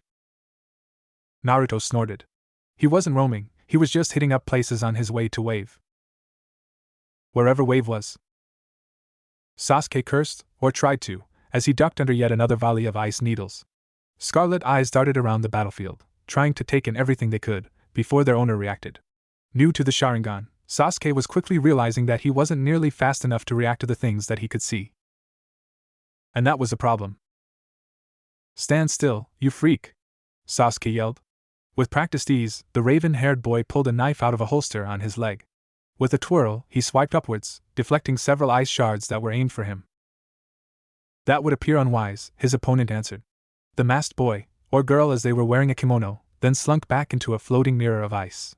It was one of many that surrounded the Uchiha, some of which were floating in the air, forming a dome of ice mirrors that had very little space in between. You will prove interference to my precious person, and for that reason, I cannot allow you to escape. The masked ninja, now reflected in every mirror, seemed to hesitate before continuing. I don't want to hurt you, the masked person said. Even through the mask, Sasuke could feel the reluctance in his opponent. But if you push the issue, I will kill my heart in order to do what I must. If you just stand down, I will let you live. Sasuke scowled. His teeth grinded against each other as he contemplated the dilemma he was currently in. Simply put, he was outmatched in every way against his opponent. They were faster, stronger, and simply better than he was. He had unlocked the Sharingan after so many years of trying and still. It just wasn't enough. It was frustrating. After all this time, he was no closer to Itachi than he was before. The gap between them seemed to be widening every time he thought he was shortening it. Worse still, he wasn't even getting closer to Naruto. Sasuke was under no illusions about how strong he himself was. He was the best of his generation, that's for sure, but before Itachi's progress he was behind. By this age Sasuke's murderous older brother was already a prospective ANBU. By his age Naruto, who was technically younger than him, was decimating landscapes with nary a thought. Damn it, Sasuke cursed. His empty hand twitched, and briefly he contemplated reaching for a second knife. I wouldn't recommend it, the masked ninja said, their voice echoing around the area through the multiple mirrors. You're no stronger for it. I haven't been going at full speed. You'll have twice the weapons to deflect my needles, but I'll be going at thrice the speed. Sasuke's hand stopped halfway to his holster. Now frozen there, he had no choice but to abandon that thought. Was the masked ninja telling the truth, or were they bluffing? Could they really go 3 times as fast as they were going now? He could barely keep up with them as he was. Reluctantly, Sasuke let his free hand fall. He had no other choice. He wanted to continue the fight, but he couldn't risk dying. It hurt, but he was outmatched. To lose here would mean his pride, and that was all he had left. But he couldn't avenge his clan if he were dead. Damn it, Sasuke cursed. His fist clenched around the knife in his hand. Damn it, damn it, damn it. It was so frustrating. He burned and he bled and he freaking cried to get where he was now. He did everything he could, and still it wasn't enough. There were others out there who were simply stronger than him.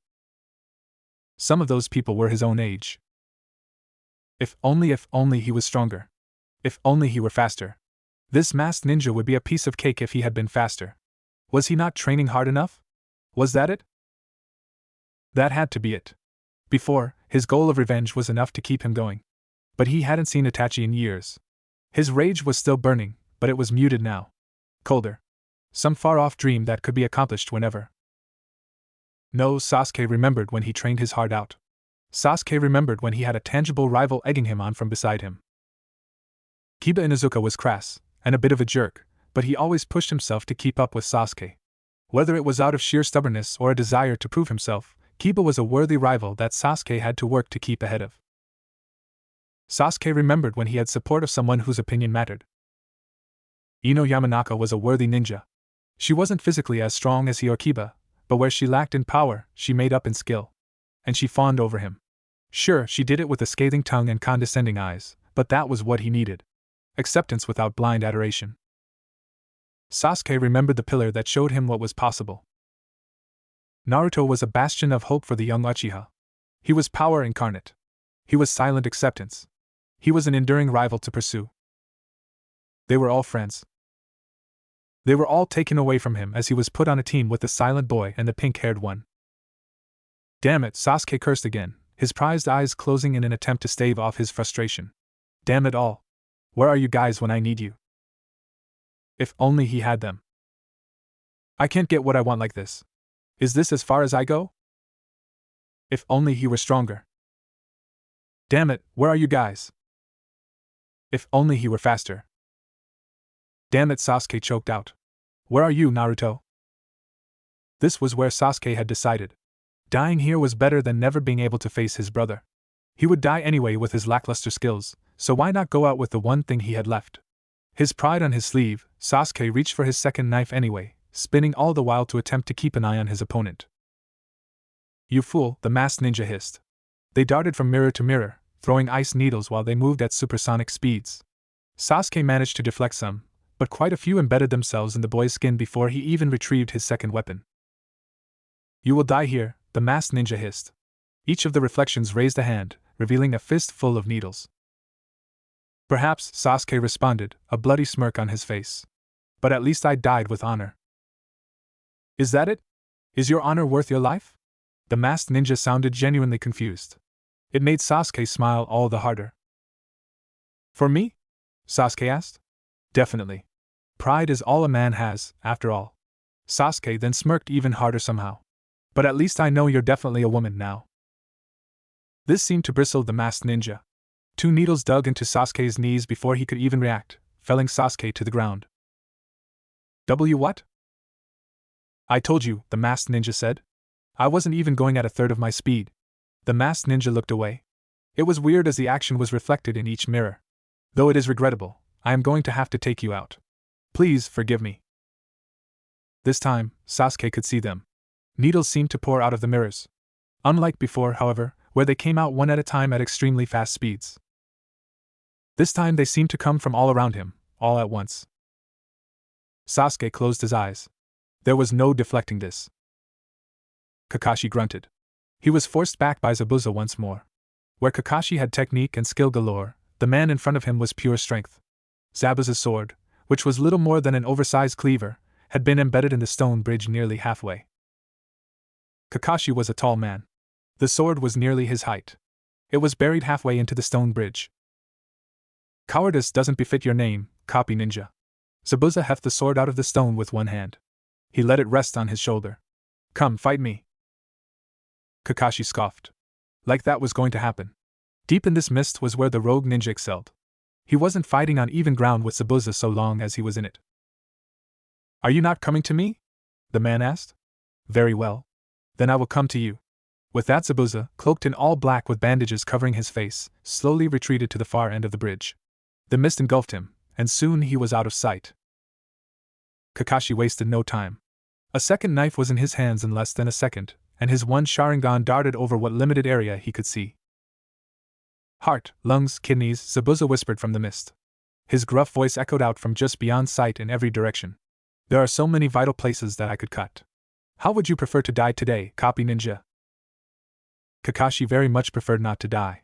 It was with this resolve that he ducked under a horizontal slash that displaced the mist around him from sheer force alone. Your reflexes are good, Hatake, Zabuza said with a sneer. But they will dull with exhaustion. Come!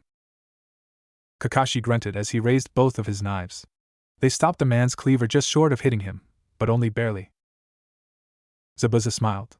He had forced Kakashi to grunt from the sheer force he was pushing down. Your life will end today, just like that of your students. They don't stand a chance against Haku. He is the last of his clan, and a wielder of the rare ice release. Kakashi let himself spare a glance towards the dome of ice. For a second, he let himself feel worry, and the urge to rush over and help his students almost overwhelmed him. Doing so would expose his back to an enemy that they could not let roam free, however, and thus Kakashi squashed that urge. He was of no use to his team dead. He would just have to have trust in his students. Besides, he was sure at least Sakura was okay. You're not the only one with an amazing blood talent on your side, Kakashi grunted. He started to push back the cleaver, albeit slowly. I have the last of the Uchiha. Zabuza looked surprised at those words. That shock was soon gone, however, replaced by a barking laugh. Is that so? Is that good enough, though? Kakashi sincerely hoped it was. Warm liquid splashed his face. To Sasuke's surprise, however, it wasn't his own blood. Slowly, the Uchiha opened his eyes to see, not a hail of needles, but several animals of ink surrounding him. One animal, which he couldn't make out anymore, had fallen apart and bathed a circle around him in ink. Within the goo he could see stained needles melting away. Pretty boy, a voice called from outside the dome. Do you need assistance? Sasuke wanted desperately to reply with a sarcastic no, but that would probably be interpreted literally, and he would be left alone. Instead, he nodded vigorously and hoped that the boy could actually help him. Very well, Sai replied. On cue, a myriad of ink animals climbed from the sides of the bridge. Orangutans, snakes, lions, tigers, and an elephant? Yeah, an elephant, launched over the railings and headed straight for the dome. The masked ninja, rather than be alarmed, simply prepared more ice needles. They flew out of the mirror, from behind this time, and pierced the ink beasts before they reached the dome. Pretty boy, now! Sai screamed. As one the ink beasts raced for the small gaps between the ice mirrors. Haku had caught wind of this, however, and refocused his attention to the inside. The needles came slower, however, as the masked boy had to focus on the ink animals still coming from outside. Sasuke made to follow the animals in their charge, when an ink gorilla grabbed him. What are you? Sasuke started. He was cut off when Sai's voice started to come from the beast. You are not going with them. You are meant to go up. And then the beast, with no further prompting, cocked its arm back. Wait, Sasuke said, his voice trembling. You couldn't possibly be. The gorilla launched Sasuke, sending him flying for a gap in the ice mirrors at the top of the dome. Surprisingly, there was no reflection in the ice mirror making up the dome's ceiling. In his flight, Sasuke could make out his pale teammate diving towards him on a bird of ink. Pretty boy, Sai called. My hand. Sasuke nodded. He held out his hand to take Sai's outstretched one. He was close, almost making it clear of the ice dome, when a sandaled foot kicked him in the chest, sending him careening back down to the bridge. He hit it with bone-crunching force, and for a second he could feel the wind knocked out of him. Darn, Sai cursed. He made to fly back to the safety of the air, but ice needles pierced his bird before he could ascend. Abandoning it, Sai intended to retreat once more.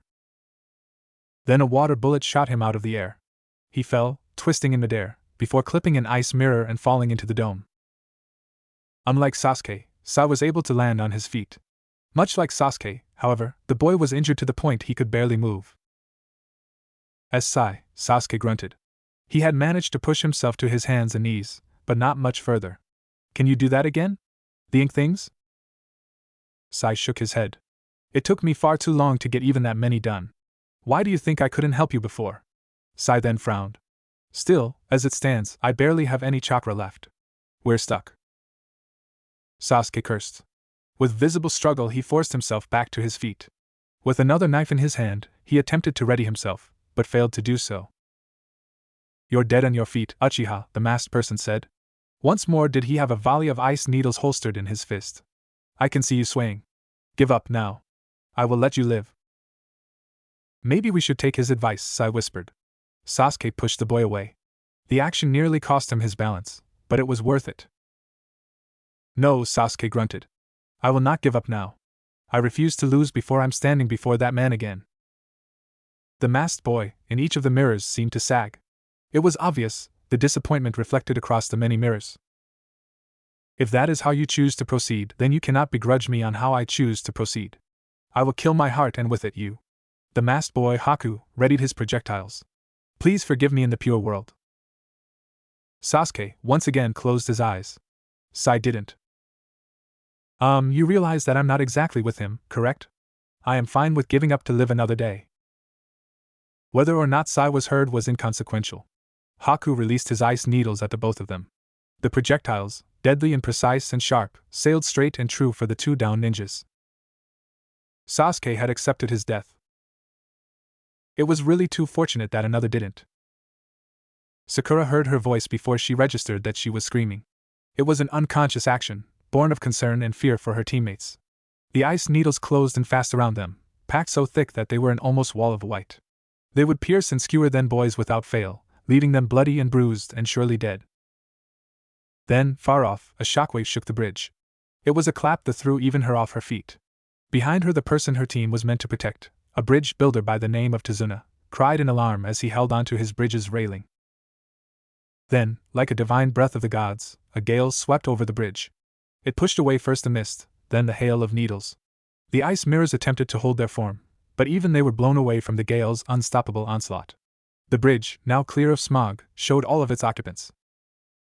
Sasuke and Sai lay on the ground further down the bridge. They were caught in the gale with nothing to hold on to, and thus were carried away. Even further down the bridge lay Haku under the debris of his own broken ice mirrors. He was very clearly knocked out. Further up the bridge, Zabuza, the scary missing ninja, held on to his massively oversized cleaver. He had stabbed it into the bridge and was using it as both an anchor and a shield against the wind. It proved effective. Kakashi had done the same with his two knives. What was that? Tazuna asked. Sakura didn't know. She looked to the direction where the blow came, only to see something she hadn't seen in a very long time. Standing with a fist outstretched as if he had just thrown a punch, was a blonde-haired, orange-clad boy. Said boy slowly retracted his fist and stood in a more casual stance, before tilting his head. Is the boy started? Is this finally Wave Country? Zabuza was so close to winning. The biggest, and perhaps only, obstacle between him and his pay was on his knees before him. Kakashi Hatake, the copy ninja, could do little to escape him in his signature hit and missed. Now that the man was on the defensive, and buckled under the weight of Kubikura Bocho, all he had to do was win the war of attrition and the Leaf Ninja's life would be forfeit. As a side, his loyal weapon had the copy ninja's brats cornered as well. Victory was all but assured for him. Soon he'd have enough to go fund his second attempt at revolution. Soon, his home village would finally be liberated and then a gust of wind, stronger than any technique he had ever felt before, blew through the area. It blew away his chakra-augmented mist as if it were simple fog and even displaced him. Thinking quickly, the mist ninja stabbed his sword into the bridge and held on for dear life. Behind him, beyond the howling gale, Zabuza heard the ice mirrors crack and the brats yelling for dear life. Hatake grunted as well, before holding true to his name and copying Zabuza by stabbing his weapon into the bridge. They were all affected, so this attack was indiscriminate. But who was so strong to attack two high-class ninjas like that? Eventually the mist completely cleared, and the gust died down accordingly. After a few seconds of calm, Zabuza endeavored to look up from his sword only to see something he wasn't expecting. It was a boy, clad in all orange and with the brightest, bluest eyes he had ever seen. His blonde hair seemed to shine more intensely than the sun, which was offset by how utterly bland and bored the boy looked. His fist was outstretched, as if he had just thrown a punch, but that was impossible. There was no way anyone could punch so hard that they created a gust of wind that strong from the effort alone. And why was there a gash in the jumpsuit's arm? Elsewhere, the immortal Jashin priest Haiden lay completely defeated on the ground. Or rather, his head did. The rest of his body lay splattered across the ravaged remains of what used to be a clearing. Now, however, it was a destroyed pockmark spanning several miles. Haiden's head coughed, drawing power from lungs that no longer existed. What the fuck was that? The priest had attempted to slice into the boy. He had a quota for blood each day, damn it. That stupid little blonde boy would fulfill that quota and everything would be fine. Haiden was in such a good mood that he might have even responded to those Akatsuki jerks. Best of all, the boy seemed to even understand the importance of his most important vigil. The little blonde bastard held out his hand at Haiden's demand of blood. Haiden had smiled viciously. Perhaps he might not kill the boy after all. It was okay to leave subjects mostly dead. So he raised his three-pronged scythe and cackled as he attempted to bisect the boy's arm. Haiden was not prepared to see his scythe shatter against the boy's arm. It had cut through the boy's jumpsuit well enough, but against his arm it faltered. What? Haiden asked, eyes wide and voice failing him. The boy, instead of being surprised, looked disappointed. He had looked to his ripped jumpsuit top and frowned. He poked and rubbed at the place where the wound should have been and seemed genuinely disappointed that there was none there. So I don't get to see my blood today. That is fine, I was busy anyway. Hayden had sputtered. He tried to talk, but the boy beat him to it. Hey, crazy guy. Do you happen to know where the land of waves is? Hayden didn't, but he had grunted and said that he would tell the boy if he could beat him. Seconds later, and Hayden was ahead lying in a divot. Damn it, Hayden cursed. It's going to be a while before I recover from this one. Akatsuki would have to wait for his reply. Zabuza shrugged, then decided that it didn't matter where the rip came from. Standing up, the hidden Miss Rogue pulled his sword from the ground and pointed it at the young boy standing before him. Hey, runt, Zabuza grunted. His voice was deep and gruffy, and just slightly intimidating. It was a voice he used when confronting children that were swimming in waters far too deep for them. Were you the one to dispel my hidden miss technique? The boy didn't respond, instead looking at his fist. He stared at it blankly, regarding the thing as if it were the first time he had ever seen it. After staring at it for a few seconds, the blonde decided that, yes, this was in fact his own fist, and let it drop back to his side. Yes, the boy responded. He looked at Zabuza with yet another blank expression, then tilted his head as if bored. I suppose I am. Zabuza scoffed. The kid supposes, huh? Well, I won't lie, that was impressive. I'm not sure of what wind technique you used to do it, but you must be pretty skilled in the art in order to make a gust that strong. The boy tilted his head further. Wind technique? I don't know any wind techniques. Well. What do you mean? Zabuza asked. Then what do you call what you just did? Naruto shrugged. A punch? Zabuza had enough. With the heft of his sword, the rogue ninja dashed forward, his sword held in a double grip behind him. To such an inexperienced brat's eye, Zabuza knew that he was little more than a blur. As his speed carried him over to the boy, Zabuza raised his sword to decapitate the young man. Then, something curious happened. Zabuza was on top of the boy. His sword was prepped back and his muscles were tense to swing. In less than a second, his sword would cleave through both the air and the boy's head, and he could return to eviscerating his real prey. But there is something to be said about a ninja's instincts. In the world that he lived in, Zabuza had long ago realized that attacks and threats could come from virtually anywhere. Instincts, while often irrational, have saved his life many times in his career as an official ninja and even more in his time as a rogue one. Zabuza learned to trust his instincts implicitly, to the point of almost paranoia. So when his instincts screamed at him, wailing and crying and begging him to back away from the blonde-haired boy, he did. In a move completely uncharacteristic to him, he employed every muscle in his body and every ounce of chakra that he could reasonably spare to leap backwards in a single bound. The boy seemed unaware of Zabuza's problem. He tilted his head and stared at the mist ninja with obvious confusion. Weren't you going to cut me? The boy asked. His voice was so lackadaisical. As if what he was asking was as common as asking for a glass of water. I am, boy. Don't you worry about that, Zabuza responded, but he was nowhere near as calm as his voice made him seem. The hairs on the back of his neck were raised and sweat dripped down his forehead as he tried to contemplate the reason that fear had settled into his bones before he had even swung. Why, Zabuza asked himself. Why does this boy frighten me so? Across from him, Zabuza noticed that the boy had no intention to move, instead seeming to be content standing where he was. For some reason, the copy ninja behind him was doing the same. Seeing this, Zabuza took some time to look over what he was doing. He had charged the boy, and for all intents and purposes, it seemed like he was in the clear. The boy would be beheaded and he'd be able to move on. Then his instincts roared at him, and he had to back off. What was going on with that? Come to think of it, it happened right before. Right before the boy looked at him. It was a faint, almost imperceptible thing, but the boy's sky-blue eyes darted over towards his. They made eye contact, and instead of being afraid, like he was supposed to be, the boy was nonplussed. He almost seemed bored. So, you're more than you let on, Zabuza grumbled, to which the boy tilted his head more.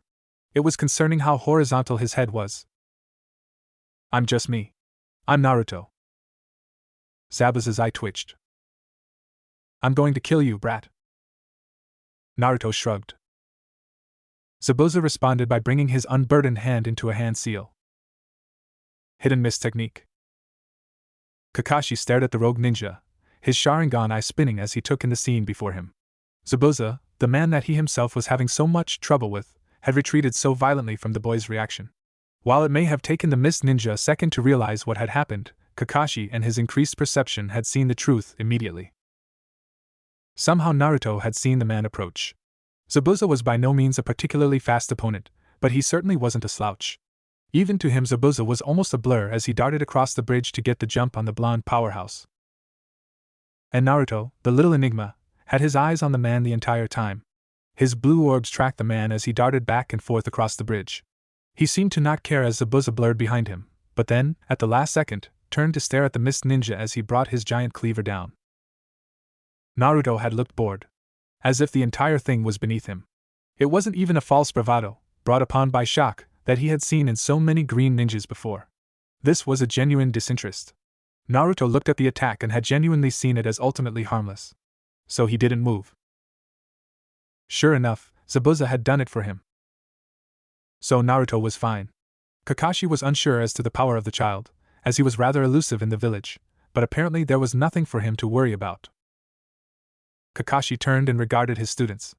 Naruto could take care of himself. Mist started to creep in once more from the sea around the bridge. It settled in fast, quickly blanketing the bridge in a layer of fog, before growing denser and higher. Soon, the bridge was completely covered in the stuff, and vision was all but an impossibility. Naruto looked down at his fist once more, then raised a blonde eyebrow as he regarded it once more. The fox enunciated for the contemplative boy. So your punches can produce gales of wind, huh? The fox snorted. Something like that took me many years to master. It seems that you learned to do it completely by accident. Naruto nodded. He looked back into the mist that surrounded him and prepared to punch at it again, only for something heavy to hit him and throw him off balance. The power that he was building up was dispelled, and he staggered a bit before righting himself. Naruto hadn't noticed, but there was a new gash on his jumpsuit. What was that? The fox asked. He couldn't see what was going on outside, not much, but he could tell when his host was feeling that something was off. I don't know, Naruto whispered. He reared back his arm to toss another punch, only for it to be knocked off course as well.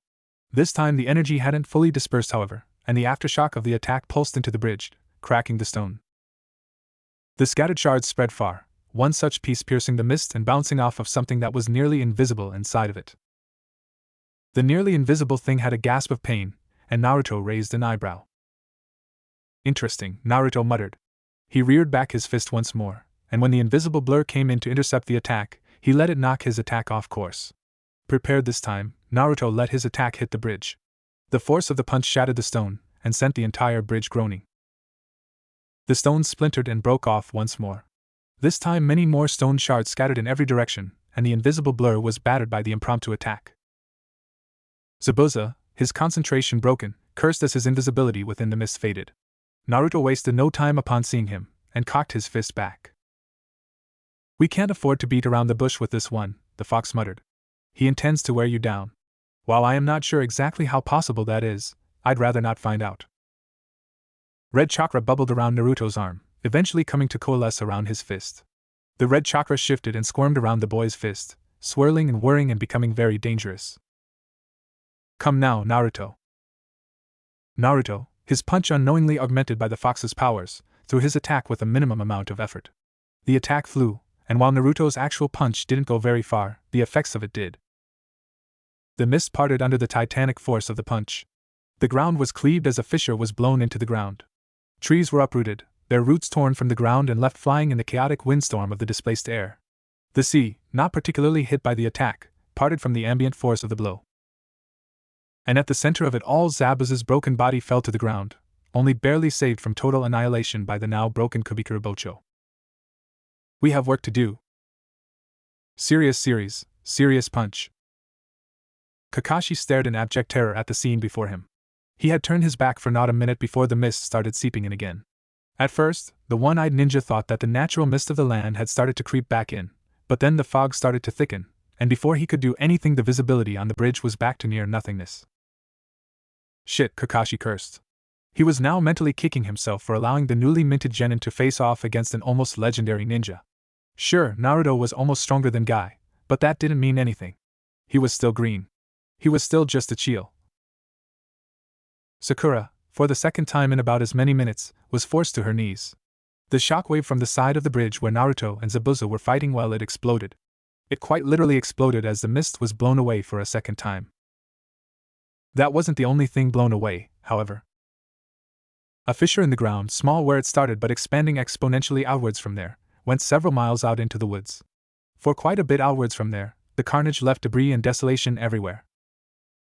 For anywhere inside of the fissure, there was nothing but total obliteration. Sakura, overwhelmed by the attack, could only gape at the large-scale destruction. I mean, sure, she always knew that Naruto was more powerful than they were on an amazing level, but what sort of power gap? Haku had found it odd that he was knocked out by one earth-shaking attack, only to be awakened by another. Getting up slowly, Haku shook off the soreness granted by being hit with the force of a train, and wiped the melting ice shards off his kimono. He didn't have many valuable possessions. He was allowed to cherish the one expensive thing that he owned. That in mind, Haku rose gingerly to his feet. His whole body ached, but he still had to make sure that his state of dress was correct. After making sure he was of the correct attire, and ignoring the groans of the unconscious enemies behind him, Haku looked around. Only to see that his master lay, crumbled and broken, in a blast cone that spanned out so far into the mainland that he couldn't currently see an end to the destruction. Anger, despair, and rage gave way to a kind of cold, quiet sensation. All thoughts fled from his mind as his body moved without any conscious effort on his part. Haku's hand reached into his expensive dress and removed the ornate needles that lay nestled in the inner breast pocket with a smooth, graceful ease. Taking less than a second to look over them, for they had never been used, Haku was soon in motion. Ice style, demonic ice mirror, Haku whispered, his voice as frosty as the ice mirror that appeared before him.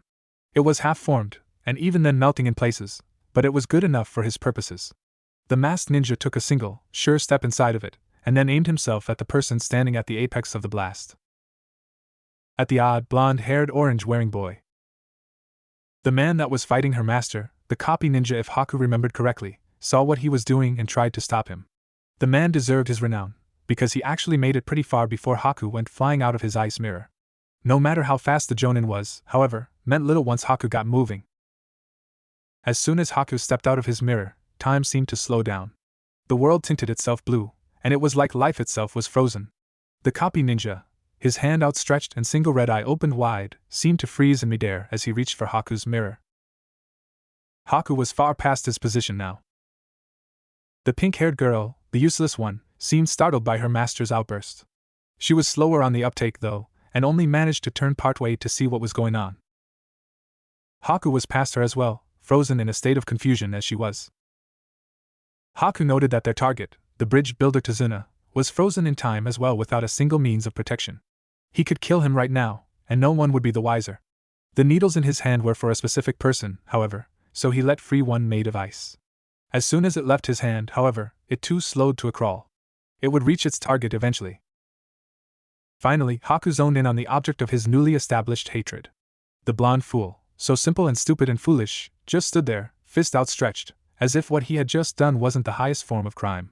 This stupid, idiotic child would pay for its miraculous murder of his master with blood, and it would do so by the weapon that Haku's master had gifted him.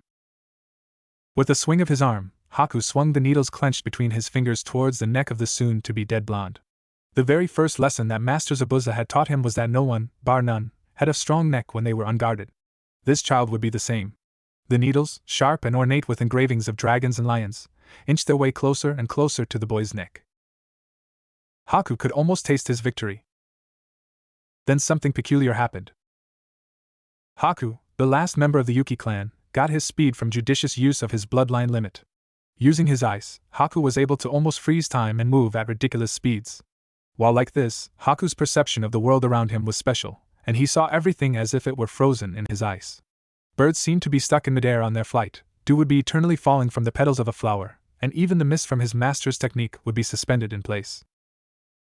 To offset this speed, however, Haku too would have to be moving extremely slowly, at least to his own perception, lest he be out of control every time he used it. To the masked teenager, he was moving as slow as a civilian through sap, even though consciously he knew that he was moving near the speed of light. Regardless, Haku was currently moving at speeds the human brain couldn't possibly comprehend. The Sharingan, a cheat of an ability even in the ninja world, could only barely keep up with him, and it was for this reason that Haku was certain that he would be fine in his endeavor. So you can imagine his surprise when the boy, the blue-eyed boy that definitely did not have a Sharingan, turned, in real time, to look at him. "What are you doing?" the boy asked, again, in real time. Haku's mind boggled at the logistics of it. In order to do such a thing with his perception, the boy would have to have been speaking at speeds greater than light. Haku tried to respond, but even he couldn't get his words out quick enough. The boy didn't seem to particularly mind, though. He just shrugged his shoulders. Then he walked around the still airborne Haku. "Did you throw that ice needle?" the boy asked. He was somewhere behind Haku, now. Haku couldn't turn to face him fast enough. In fact, his arm was still swinging for neck that was no longer there. "I can't have that. It might hit Sakura, and I'm told that she's funny." There was a small clink sound that Haku knew from years of experience to be the breaking of ice. His attack was thwarted and... Wait, how could he hear the ice break when he was traveling faster than sound? How could he hear the boy speak? Even sound was too slow for him right now, and yet the boy was talking as if everything was normal. What was going on? Amidst Haku's confusion, the blond boy walked back over to where Haku was swinging and placed himself back in the path of Haku's arm. He tilted his neck so that the needles would be able to pierce it better, and then waited. "I hope for your sake that actually works," the blonde said. "I haven't seen my blood in a while, and that might be the only thing that amuses me enough to spare your life." Haku, who was used to the overwhelming bloodthirst of his master, felt his own mortality. "So we're not talking about it?" Sasuke asked. They were currently sitting around a table in the bridge builder's house. Tazuna's daughter, Tsunami, had made them all breakfast and they were eating it rather sedately. "No, we're not," Kakashi replied. He picked up a piece of meat from the communal plate at the center of the table and laid it on top of his rice. "But I really think we should. Did you see what happened out there?" Naruto punched. "We're not talking about it, Sasuke." Kakashi wasn't having any of that, so the table went to silence once more. A few moments passed like this, before Sasuke couldn't take it anymore. "But he broke the woods. I know that we could at least say something about." "No." Surprisingly, it was Sakura who spoke up about that. "We're not saying anything about it. Anything at all." But Sasuke started. He was cut off by a surprisingly powerful fist grasping his collar. Before he knew it, he was eye to eye with the unfocused green eyes of his female teammate. "Sasuke, I know that you were unconscious for most of it, so let me fill you in. I have seen many an insane thing since I was put on this team.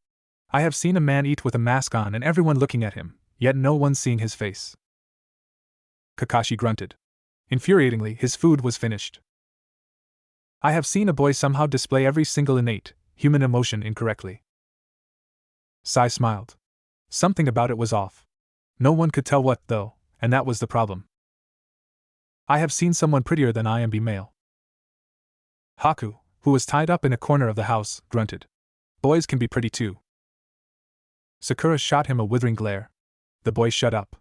The pinkette found his reaction satisfying and turned back to her teammate.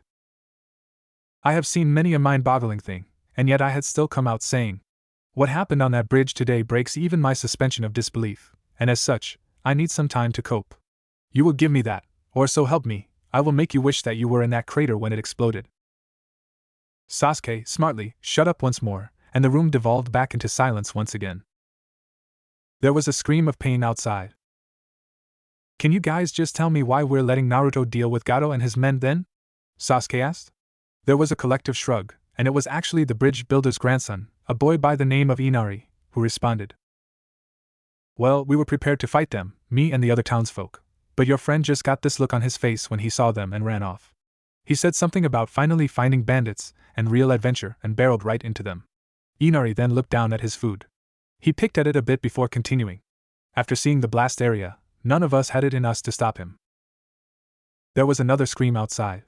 Seeing as the team had left Naruto at the bridge, which was several miles away from where they currently were, this was impressive. "Unless, of course, you feel like telling him to stop." Sasuke, and the rest of the people at the table, decided to leave Gato's thugs to Naruto. The 4 members of Team 7 moved in relative silence through the forest. Kakashi, of course, was taking point, making sure to keep his normal eye open and alert, in turn keeping so that there were no untoward threats to harm the rest of his team. Not like there was anything even remotely foolhardy enough to attack them as they were now. "Naruto," Sakura said, her voice being barely a whisper. "How far does this crater go?" The blonde-haired boy shrugged.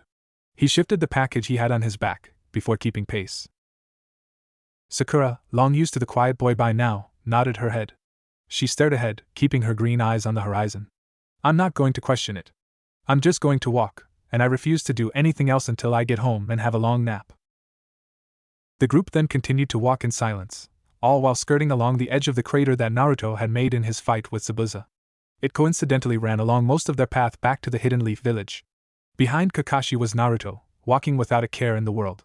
Behind even him was the 3 official members of Team 7. They were rather quiet for the trip. This is much farther than I thought. Sakura's hand lashed out.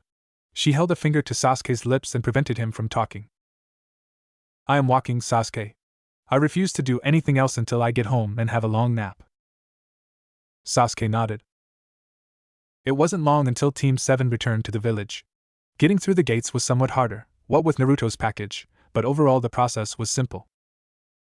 Sakura quickly outpaced her team. She turned immediately and regarded the boys. Not that I didn't have an immense amount of fun on our first mission outside of the village, but I'm going to be spending some time alone with my family. Sasuke raised an eyebrow, while Naruto tilted his head. They were confused but decided that discretion would be the better road to take. You take whatever time you need, Kakashi said. He turned to the other members of his squad. Let's go, boys. Kakashi set off, and the other 2 boys followed him. Sai, however, stayed behind. He stared at Sakura for a moment, before smiling. Are you taking time off in order to get away from the oddity that is our team? Sakura sighed. Sai just had to be the one to bring up what everyone else seemed to implicitly get. She pinched the bridge of her nose in order to stave off the coming headache. Got it in one ace. The 3rd Hokage was a worldly old man. He had knowledge and wisdom beyond even his impressive years and had likely forgotten more than most people would ever know. As such, he was a man who would quickly notice trends and react accordingly.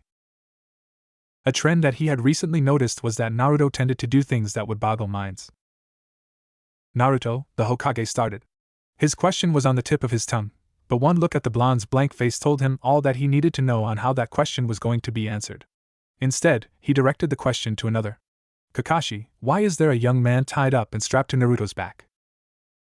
Kakashi, who was doing his best to ignore the situation, tore his attention away from his book. That's his package, Kakashi answered, as if what he said was as commonplace as the weather.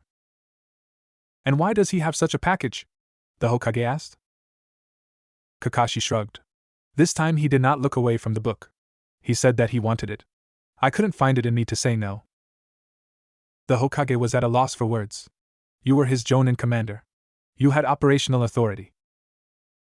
To be fair, Lord Hokage, no one ever told me that. He's a genin, the Hokage stressed. And a child to boot. Why would you ever assume that he would have any sort of equal status to yourself? In response, Kakashi's eye trailed over to the blonde kid. He stood motionless and quiet in the middle of the room and did not speak unless addressed. I remembered what happened to Guy. The Hokage couldn't bring himself to argue that point. Regardless, what's happening here is an extreme violation of protocol. We do not let random individuals into the village without going through the proper regulations. And we definitely do not kidnap them without reason. The Hokage rubbed at his temple. How did you even get him past the gate? It was Sasuke's turn to speak up. Naruto spoke to them. The Hokage's old, tired eyes darted to the last Uchiha. And what exactly did he say? If I remember correctly, Sasuke started, he said that this is his package, and he wanted to keep it, sir. The Hokage turned back to Kakashi. And that worked? Kakashi nodded. The guards couldn't find it in themselves to stop him. The Hokage rolled his eyes. As usual, it appeared that he would have to take matters into his own hands. Naruto, the old man started. You can't just kidnap people. Naruto, his face once again blank, just shrugged. I didn't kidnap him. He's my package.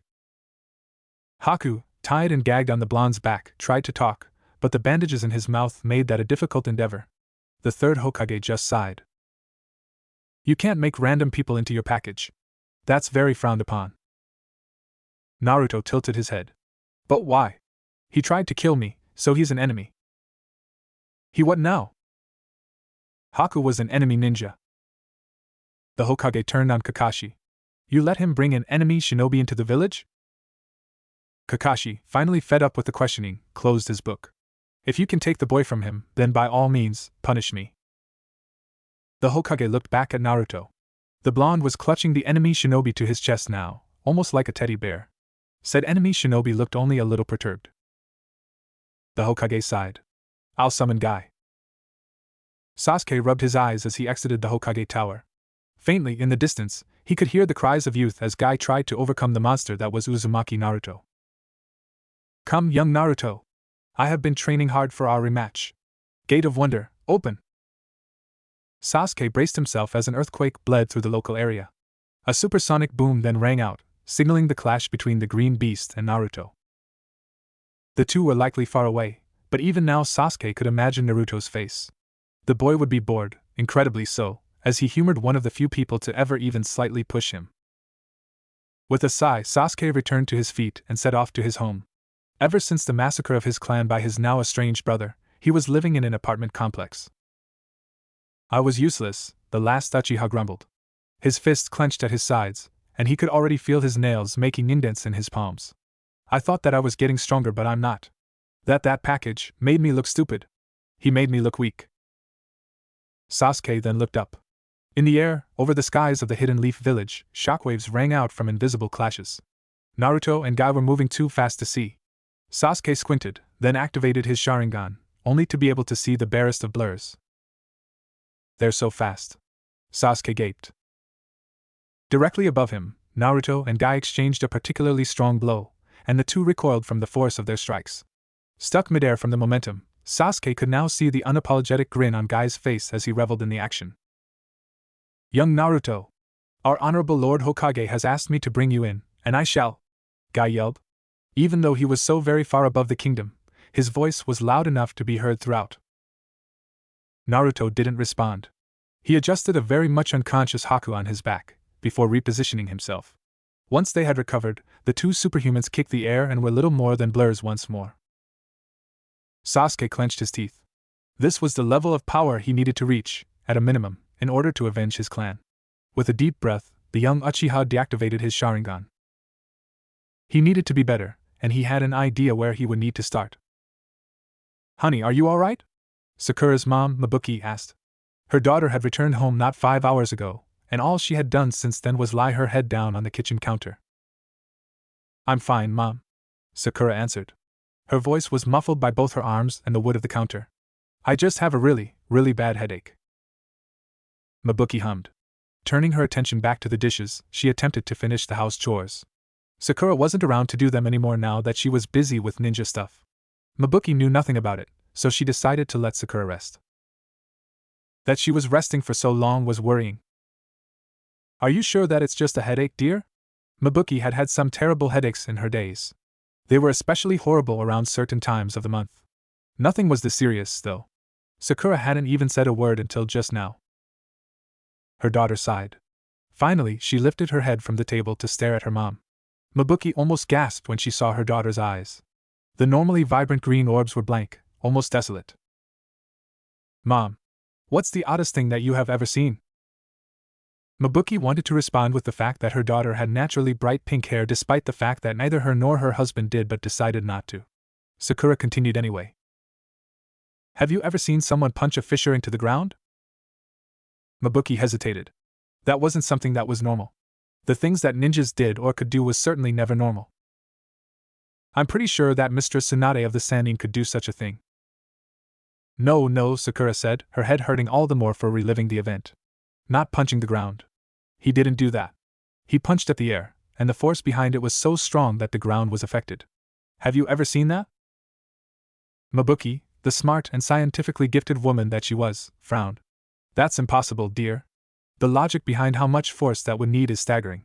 The person throwing the punch would quite literally be evaporated under the energy and heat required to throw it. Finally, Mabuki got a response out of her daughter as Sakura threw her hands in the air. I know. That's what I said. And yet that's what happened. He punched at a person and destroyed the landscape. 4 miles. It doesn't make any sense. Mabuki blanched. 4 miles? That's impossible. Mabuki made her way over to her daughter. She placed a hand on Sakura's forehead. It was as warm as she suspected. You have a fever, honey. I'm sure that's the problem. Sakura batted her mother's hand away. Her face scrunched up as she scowled at the woman she thought was the person she was closest to. All too suddenly Sakura was realizing that her mother, the woman who used to be her bastion of support, was quickly becoming anything but. Mabuki still loved her, and wanted what was best for her, of that she was sure. But Sakura could no longer come to her with all of her issues anymore. Sakura was a ninja now, and what was quickly becoming a normal thing to her was a fantastical thing heard of only in legends to her mother. "No, Mom," Sakura started. Her voice was a little shaky, but she hoped that she was controlling it well enough that her mother hadn't noticed. Mabuki already looked scandalized from Sakura's actions. "I think that I might just be a little tired is all. Is my room clean?" Mabuki looked concerned, and just the slightest bit confused. Regardless, she nodded her head and turned. "Mostly," she responded. "I hadn't had the chance to change your bedsheets as of yet. Can you wait here until I do?" "Sure," Sakura said. She tried smiling, but it was at best a weary thing. "I'll just rest here until you're done." Mabuki smiled back. It, too, wasn't one of her best, but at the very least it seemed like Sakura's mom was appreciative of the gesture. Ever since Sakura started going to the academy, she was becoming more and more independent. Cleaning Sakura's room was one of the few things that Mabuki could do for her daughter, and Sakura was determined to let her do it. "I'll be right back," Mabuki said. With a quick shake of her hands, the housewife dried herself and made off to prepare her daughter's room for her. Sakura smiled at her until she was effectively out of sight. Then she collapsed, her energy leaving her. She would drag herself back up from the counter when she heard her mom coming, but for now she would rest. "Even Mom doesn't believe me," Sakura then sighed. In front of her was a plate of toast and eggs that her mother had prepared for her. Team 7 had returned to the village quite early and had therefore been just in time for breakfast. Sakura hadn't touched it, not even once. "Maybe I should just start training more," Sakura mumbled. She buried her face in her folded arms. "Naruto and Sasuke and the rest of them are all so much stronger than me. Maybe if I'm stronger, then they'll be forced to believe me. I bet Ino wouldn't be having this much trouble. I bet Ino would be." Sakura's voice faded out as her headache worsened. Her eyes drooped, and she slowly fell asleep. She lied there, dozing and calm, until suddenly she twitched. Thinking nothing of it, Sakura let herself fall back to sleep. In front of her, her eggs levitated just slightly off the counter. Guy collapsed, his chest heaving as he tried to catch his breath. Sweat dripped down his face like waterfalls, and his eyes drooped every so often. But in his clutches was the package that his Hokage asked him to get. Guy's smile couldn't be wider. "Young Naruto! I have done it! This game is mine!" Naruto, upon hearing Guy, turned and stared at the man. Then he reached for his back and seemed genuinely confused that Haku was no longer there. The boy then glared at Guy, the action a rare moment of real emotion from him. Naruto pointed, his finger acting as both an accusation and a death toll. With a voice as calm as a lake and as deadly as a guillotine he spoke. "Mine." Guy recoiled. For reasons he could not comprehend, he felt as if a rope was tightening around his neck. "Young Naruto, are you?" Guy didn't finish the statement before Naruto was on top of him. Hayashi Hyuga wasn't a man that was easily surprised. After becoming the head of his clan at 21, the earliest of any clan head in Hyuga history, he was used to the unusual. He had become quite adept at parsing the extraordinary from the asinine and was as such deemed as one of the most capable leaders his clan had ever produced. And then Uzumaki Naruto decided to go from brash and annoying to silent and powerful during a single year. Hayashi had heard rumors of him overpowering Might Guy, a man that even he had to admit was strong. It was said that before Naruto even left the academy he was causing untold destruction. Hayashi, of course, believed none of this. He was a pragmatic, skeptical man by reputation. It was a reputation well deserved, and thus while everyone else was obviously in awe of the earth-rending, air-tearing catastrophe of a fight that was currently happening over the village between Guy and what was supposed to be Naruto, Hayashi was sipping his tea and looking over his clan's financial records. His silent denial was as strong as his taijutsu. It was during his most recent denial, the 34th random earthquake to shake the village that day, that a knock came to his door. Hayashi grunted, a sound that, although low, cut through the silence of his study like a knife. The door opened, his servants knowing his mannerisms, and in stepped a member of the branch clan of the Hyuga. The Hyuga clan member bowed deeply at the waist upon entering. "Lord Hayashi, I apologize for disturbing you, but you have a visitor." Hayashi raised an eyebrow, but otherwise kept his face completely passive. "And you allowed him entry? Is it the Hokage?" The branch member, to his credit, didn't quake under his leader's annoyance. He simply swallowed his trepidation and continued. Hayashi was proud. That was how a true Hyuga should be. "It is not. but I figured that it was still a person of interest. I would never disturb you for anything else. Hayashi let his surprise wash over him. This particular branch member was the most trusted of his attendants. His talents were quite honestly wasted in the lesser half of the clan, but that was the circumstances of one's birth. Regardless, he was still quite talented, and had a judgment process similar to Hayashi himself. Therefore Hayashi trusted that whoever this person was would probably be at the very least entertaining. Who is it then? Hayashi asked. The man, recognizing the acceptance, allowed himself to straighten. It is the last of the Uchiha. Sasuke Uchiha, my lord. This time Hayashi let his surprise show in the ever so slight raise of both of his eyebrows. Now that was interesting. You may let him enter. The branch member bowed once more and let himself out. Hayashi had just enough time to put away his paperwork before another knock rapped on his door. This time Hayashi called out that it was okay to enter. Sasuke Uchiha stalked into the room like a shadow, and instantly Hayashi was on guard. This didn't feel like a child he was dealing with.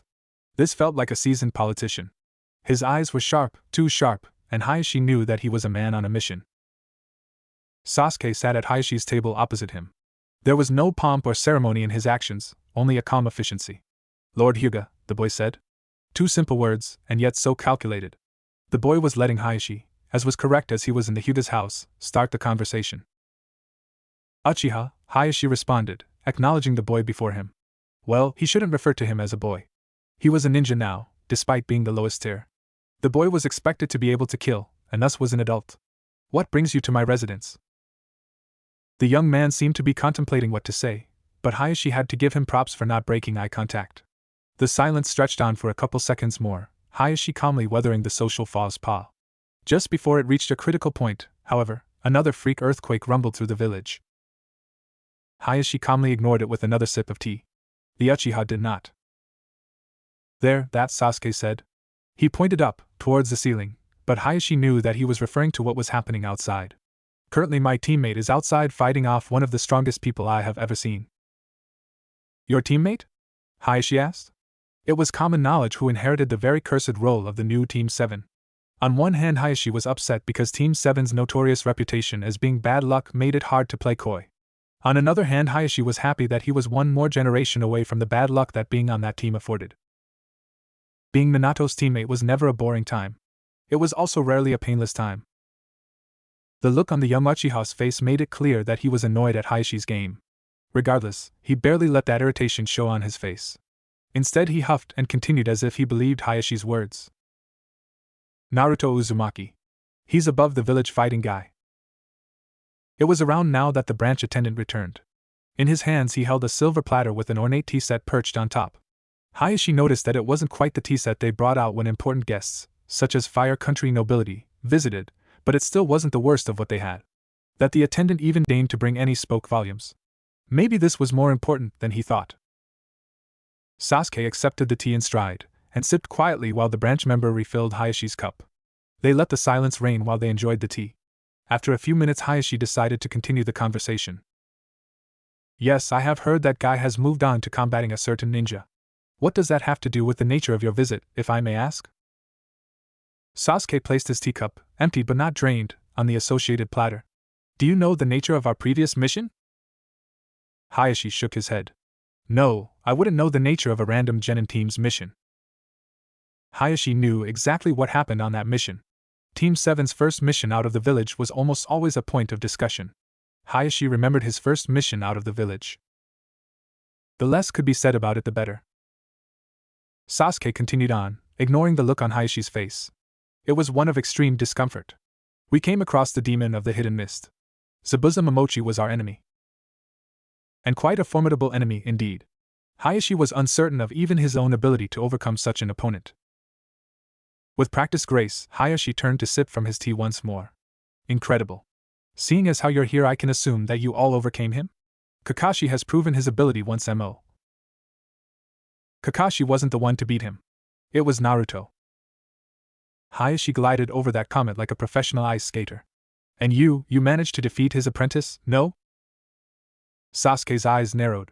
For someone who didn't know about the mission, it's amazing that you know about Zabuza's apprentice when I hadn't even brought him up. Hayashi didn't deign to acknowledge that statement. Sasuke continued. But no, I hadn't done that either. It was Naruto who beat him as well. Hayashi, who was desperately trying to hang on to his sanity, gently placed his cup down and reached for the tea kettle. Look, Lord Hyuga, the simple matter is that Naruto is strong. He's stronger than most anyone I know. He's even stronger than our sensei, though Kakashi won't admit it. Right now he's outside sparring Guy to a standstill, and he probably isn't even going to be tired for it. He's stronger than me, than Guy, and probably even Kakashi. He has pure strength that rivals even a Hokage, and maybe. Sasuke trailed off. He looked as if the next words would truly pain him to even say. He might even be strong enough to beat Itachi. Hayashi was truly surprised for once. As long as he'd known the Uchiha, they were never able to admit inferiority. And what does that have to do with me, Uchiha? Sasuke, his eyes downcast, brought his gaze up to meet the Hyuga leader. His onyx eyes turned red and, reflexively, veins appeared around Hayashi's. The two mighty Dijutsu users stared each other down, both tense as they awaited the other's move. I can never overpower Naruto in pure strength. I know that now, after seeing him punch a hole into the countryside. Hayashi's eye twitched. I can grow stronger, more and more with no end in sight, but no matter what I do I can never grow stronger than that monstrosity out there. But where I cannot outpace him in power, perhaps I can in skill. Sasuke then looked at Hayashi. He deactivated his Sharingan. There is no one more proficient in skill in the village than you. You will be my teacher in skill and martial arts. With your teaching I can outpace Naruto, and with that, my treacherous brother. And why should I teach you? Hayashi asked. You have given me no reason to believe in you. The Hyuga techniques are a closely guarded secret, taught only to the members of our clan. Even if I were to teach you, it would only be a shadow of its true potential. The gentle fist can only be properly used alongside the Byakugan. Sasuke smirked. I believe my Sharingan can make up for the loss. Hayashi frowned. I refuse. And in doing so you lose the chance to prove to the entire village the superiority of the gentle fist style. Hayashi frowned harder. Continue. Sasuke, seeing his chance, leaned forward. His grin was predatory, very thin and showing far too many teeth. Everyone already knows that the gentle fist is the best taijutsu style in Konoha. What they think they know is that the gentle fist is from the efforts of the Byakugan. They think it is a style that is solely based on a very specific bloodline. A cheat ability, if you will. Hayashi huffed. And would they be wrong? It is a fighting style made for the Hyuga, by the Hyuga. If there was a more focused fighting style, I haven't heard of it. Why should I care what others think of my family's ability? However specialized it is, it works. Well, yes, Sasuke acceded. My apologies then, Lord Hayashi. I had come here expecting a man of ambition. If you are content with where you are, then I see no need to continue this conversation. Sasuke then rose. By your leave. Hayashi scowled. Sit, Uchiha. What do you mean? Sasuke stopped moving but didn't quite sit. I mean that the Uchiha are on the rise again. Right now, it is just me, but in the future, after I've surely beaten Itachi, it will be much more than just me. I will have an entire clan again, strong and serving Konoha, and we will all be in debt to you. Right now, Lord Hyuga, you are sitting on the precipice of history. This could be the moment where two of the greatest clans of Konoha join hands to achieve a taijutsu style beyond what the world has ever seen. Or it could be a lost opportunity. The choice lies with you. Hayashi's eyes narrowed, though he did contemplate the thought. He couldn't allow the Hyuga techniques to fall into the hands of another clan, but it wasn't like there weren't emulators of it already. Like he said, the Hyuga fighting style had always been a tradition of the clan, and as such was barely changing. It was around for generations. There were bound to be those that both attempted to copy and counter it, with limited success. This, however? This would be a tradition-breaking, near unheard of precedence. Hayashi would be agreeing to outright teach this outsider the strengths, and thereby weaknesses, of his clan's primary means of combat. It was a dangerous, even risky move. But it was one that held merit. And if I do choose to help you, what do I gain? Sasuke smiled. You were around far longer than I, Lord Hayashi. You have probably seen the Uchiha in action. We have a fighting style as well. Hayashi allowed a smirk to cross his features. The boy was interesting. It is a fighting style of trickery and thievery. You steal the techniques of your opponent mid-battle and use it against them. Effective, but underhanded, and hardly something that we can use. We do not have the capabilities of the copy wheel eye. True, but there is more to it than just that. We do copy the techniques of our enemies, but no castle stands without a firm foundation. You can't stand against an enemy with no leg to fight on. Oh? Hayashi asked. And what fighting style do you purport this to be? To this, Sasuke retrieved a scroll from his pocket. It bore the Uchiha crest on it. He placed it on the table and slid it over to the Hyuga Lord. I transcribed the most basic katas from the Uchiha Interceptor style taijutsu. You may keep that. Call it a gesture of good faith. Hayashi wasted no time in opening and looking over the scroll. Like Sasuke said, it was nothing but the most basic of forms, but what it did show told enough. So it is a style of evading and redirecting attacks, Hayashi started. He rolled the scroll up and put it to the side.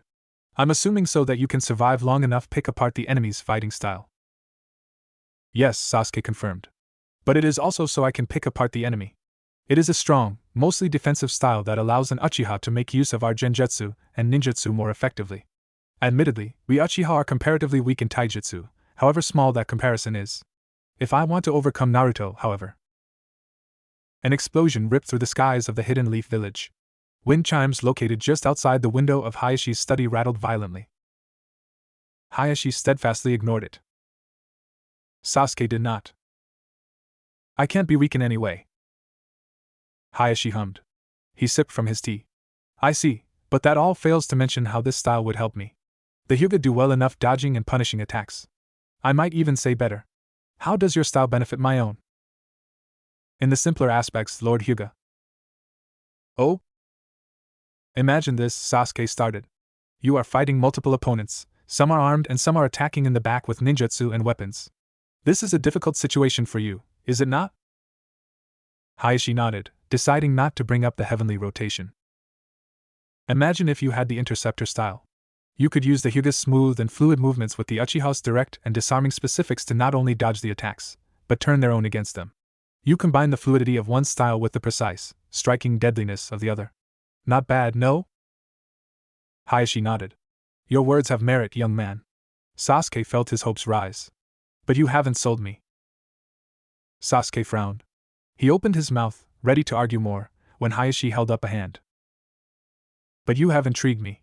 At the very least, you have impressed me with your diplomacy. Hayashi then reached for the Uchiha scroll. He held it aloft in one hand. At the very least, I owe you for your good faith. I will help you incorporate at least this much of our style into yours, while you teach some of yours to ours. Depending on how well it goes, we will proceed from there. That is fair, is it not? Sasuke, once more finding hope in a lost situation, smiled. His professional exterior broke for the first time that meeting, and Hayashi found himself grinning, just a little, at the unabashed childish glee that shone through on the young man's face. Sasuke schooled his features as best he could before responding. Yes, Lord Hyuga. That is more than fair. The Uchiha then rose from his seat. We can cover the specifics of our meeting at a later date. It is getting rather late, and I suppose that you want your rest. Hayashi nodded, amused at what he now realized was the young man's utmost best at professionalism. He watched as the Uchiha made his way to the door, before calling out. Uchiha, Hayashi said. One last question. What do you intend to call this style? Sasuke raised an eyebrow. I didn't assume that you would let the naming of our fused style fall to me. Humor me. Sasuke, obviously not expecting this, hummed. He turned, having been facing the door, and said, For now, how about we call it the Flowing Water Rock Smashing Fist? Guy collapsed just outside the Hokage Tower. Haku, somehow still bound despite the supersonic clash he just survived, fell out of the green beast's tired, limp hands. He was immediately picked up by a nonplussed Naruto. Mine. Upstairs, looking out the window of the tower, the third Hokage sighed deeply. Hinata Hyuga, the failed heiress of the Hyuga clan, was walking down the streets of the Hidden Leaf Village. It was a good day, with nice weather and decent humidity.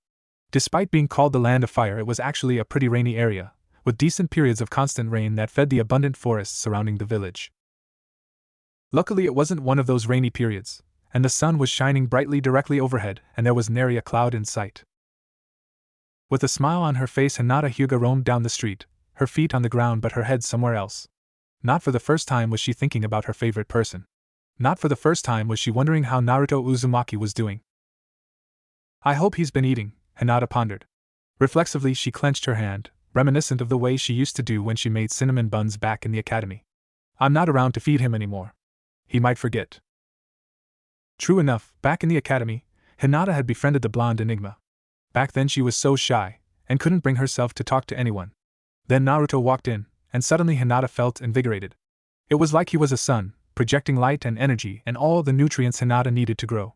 Naruto was strong, he was powerful, and he was everything that Hinata wanted to be. Hinata was, of course, smitten immediately. So, now smitten, Hinata did something very uncharacteristic of her. She waved to the boy. He did not wave back. Hinata felt her spirits crash to the ground and shatter in a million pieces. It was a stupid idea. She never should have tried to make friends. Melancholy, the young Hyuga Academy student rushed out into the yard to have her food under the tree on the hill overlooking the academy yard. She had maybe 3 seconds to herself before someone was standing before her. Hinata jumped, almost appending the contents of her bento everywhere. With a trained, albeit slightly flawed, Hyuga grace, Hinata managed to catch everything before looking up to this mysterious person in front of her. Whoever it was, they weren't there a couple of seconds ago, and certainly hadn't walked up to her. They just appeared. Looking up, Hinata was surprised to see a blonde-haired, blue-eyed cutie looking down on her.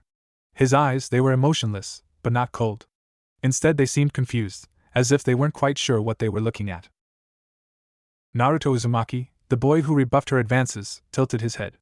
His nose scrunched, as if he had smelled something unpleasant, and for a second Hinata thought that she had somehow messed up yet again. Then the boy extended his hand. He did an action that looked like an attempt at a smile, but he gave up on that endeavor rather quickly. Kurama said that it is polite to respond to people when they say hi, he said. He then scowled, but for some reason Hinata felt like he wasn't scowling at her. But I already know that. I just didn't want to say hi to you. Hinata frowned, and she could feel the tears coming to her eyes. Even Naruto didn't want to be friends with her? But she had only been in class for a day. Naruto then shook his head. No, that was the wrong way to say that, I think. I don't want to say hi to you because I don't like talking to people, not because there's something wrong with you. I don't even know you yet. Hinata felt a little relieved at that. She pulled her hand into the sleeve of her jacket and tried to use it to wipe at the tears before they fell. Before she could, however, Naruto's hand zipped out and grabbed it. Kurama says that I should shake your hand and introduce myself properly. He says that it's the proper thing to do, so I'm going to do it. He then shook her hand vigorously, though awkwardly. There, it's done. Hinata, thoroughly confused by what was happening, was too distracted to try to stop the tear from falling from her eyes. For some reason Naruto winced, as if someone was yelling into his ears. Kurama says that I should apologize to you, and that making girls cry is bad. But I know that too. The boy then looked around. You, want to get some ice cream or something? Hinata, now too confused to be shy, looked down at her bento. Her next words more fell out of her mouth than were actually said. But I'm still eating lunch.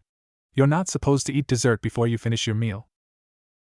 And it was like a light bulb went off in Naruto's head. His eyes widened considerably and he collapsed on his knees. His face darted forward, uncomfortably close to Hinata's, before his words were blurted from his mouth. Really? I didn't know that. I don't know a lot of things about the way that people are supposed to act. And just like that, Hinata's fear and shyness bled away to an almost motherly concern. You don't? The heiress asked. Didn't your mother teach you how to act? Naruto shook his head. I don't have a mom. I never did. Hinata didn't know what to say to that. It took her a couple of minutes to respond. Then what about your dad? She asked. Didn't he teach you? Dad? Naruto asked. What is that? Can I eat it? It was horrifying, how hard it was to tell if Naruto was joking. Once more Hinata was left speechless. Hinata started. Would you like me to teach you? How to act like a person, that is, Hinata asked. She wasn't prepared for Naruto's enthusiastic reply. It was the most emotion she had ever seen from him before and since. Yes, I would. And from that moment onwards, Hinata attempted to teach Naruto how to be a person. It was a grueling and difficult endeavor, and sometimes Hinata was certain that all of her efforts had been in vain. Then Naruto gifted her a flower one day, because he remembered that it was good to give people things that they liked whenever you were grateful for the things they did. Hinata's heart fluttered, and she didn't know whether she was happy that a boy gifted her something, or proud that her little caterpillar was growing up into a social butterfly. That was all months ago now. Naruto was off on his own, and Hinata only ever got to see him in glimpses around the village. He looked to be doing all right, with his usual boundless energy, but she still worried. That being said, Hinata wasn't the only one with an influence on her peer. Naruto had an influence on her as well, with one of the benefits being towards her confidence. Well, maybe if you were just a bit more forceful, people would stop picking on you. Naruto then turned back to the cinnamon bun that Hinata made for him. Kibin used to say that people only pick on you because they can. You should not let them do it. And from that day forward, Hinata was a little more forceful. Just a little. She beat her younger sister Hanabi in a spar, like she always could but was too afraid to, and instantly her standing in her family was raised. Maybe you aren't a lost cause, Hayashi Hyuga, Hinata's father said while stroking his chin. Maybe. Yes, Naruto was a positive influence on her as well. He was also a negative influence. Hinata, what's wrong? Oh, nothing, Naruto. I just wish that the mountain range was slightly to the side, sometimes. Relaxing in the sun during the break would be so much better if the sun could actually shine on us, and not the mountain. Naruto then got up and moved the mountain. On that day, Hinata learned that the world didn't make sense sometimes. Which was why when a creature, seemingly made of a viscous, sentient goo burst out of the alleyway she was about to walk by, Hinata barely blinked. Oh, was all she got out before the creature lunged at her. Sakura was a genius. This was apparent from the moment she learned how to read at 2, and was made doubly so when she was accepted to the Ninja Academy as a civilian at age 4.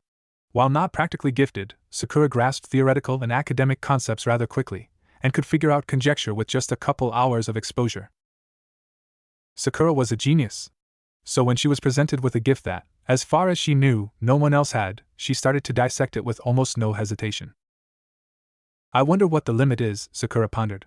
She twirled her finger, and the empty glass of water twirled in the air as well, enchanted by Sakura's abilities. Can I only lift small things, or can I lift horses? Can I lift houses?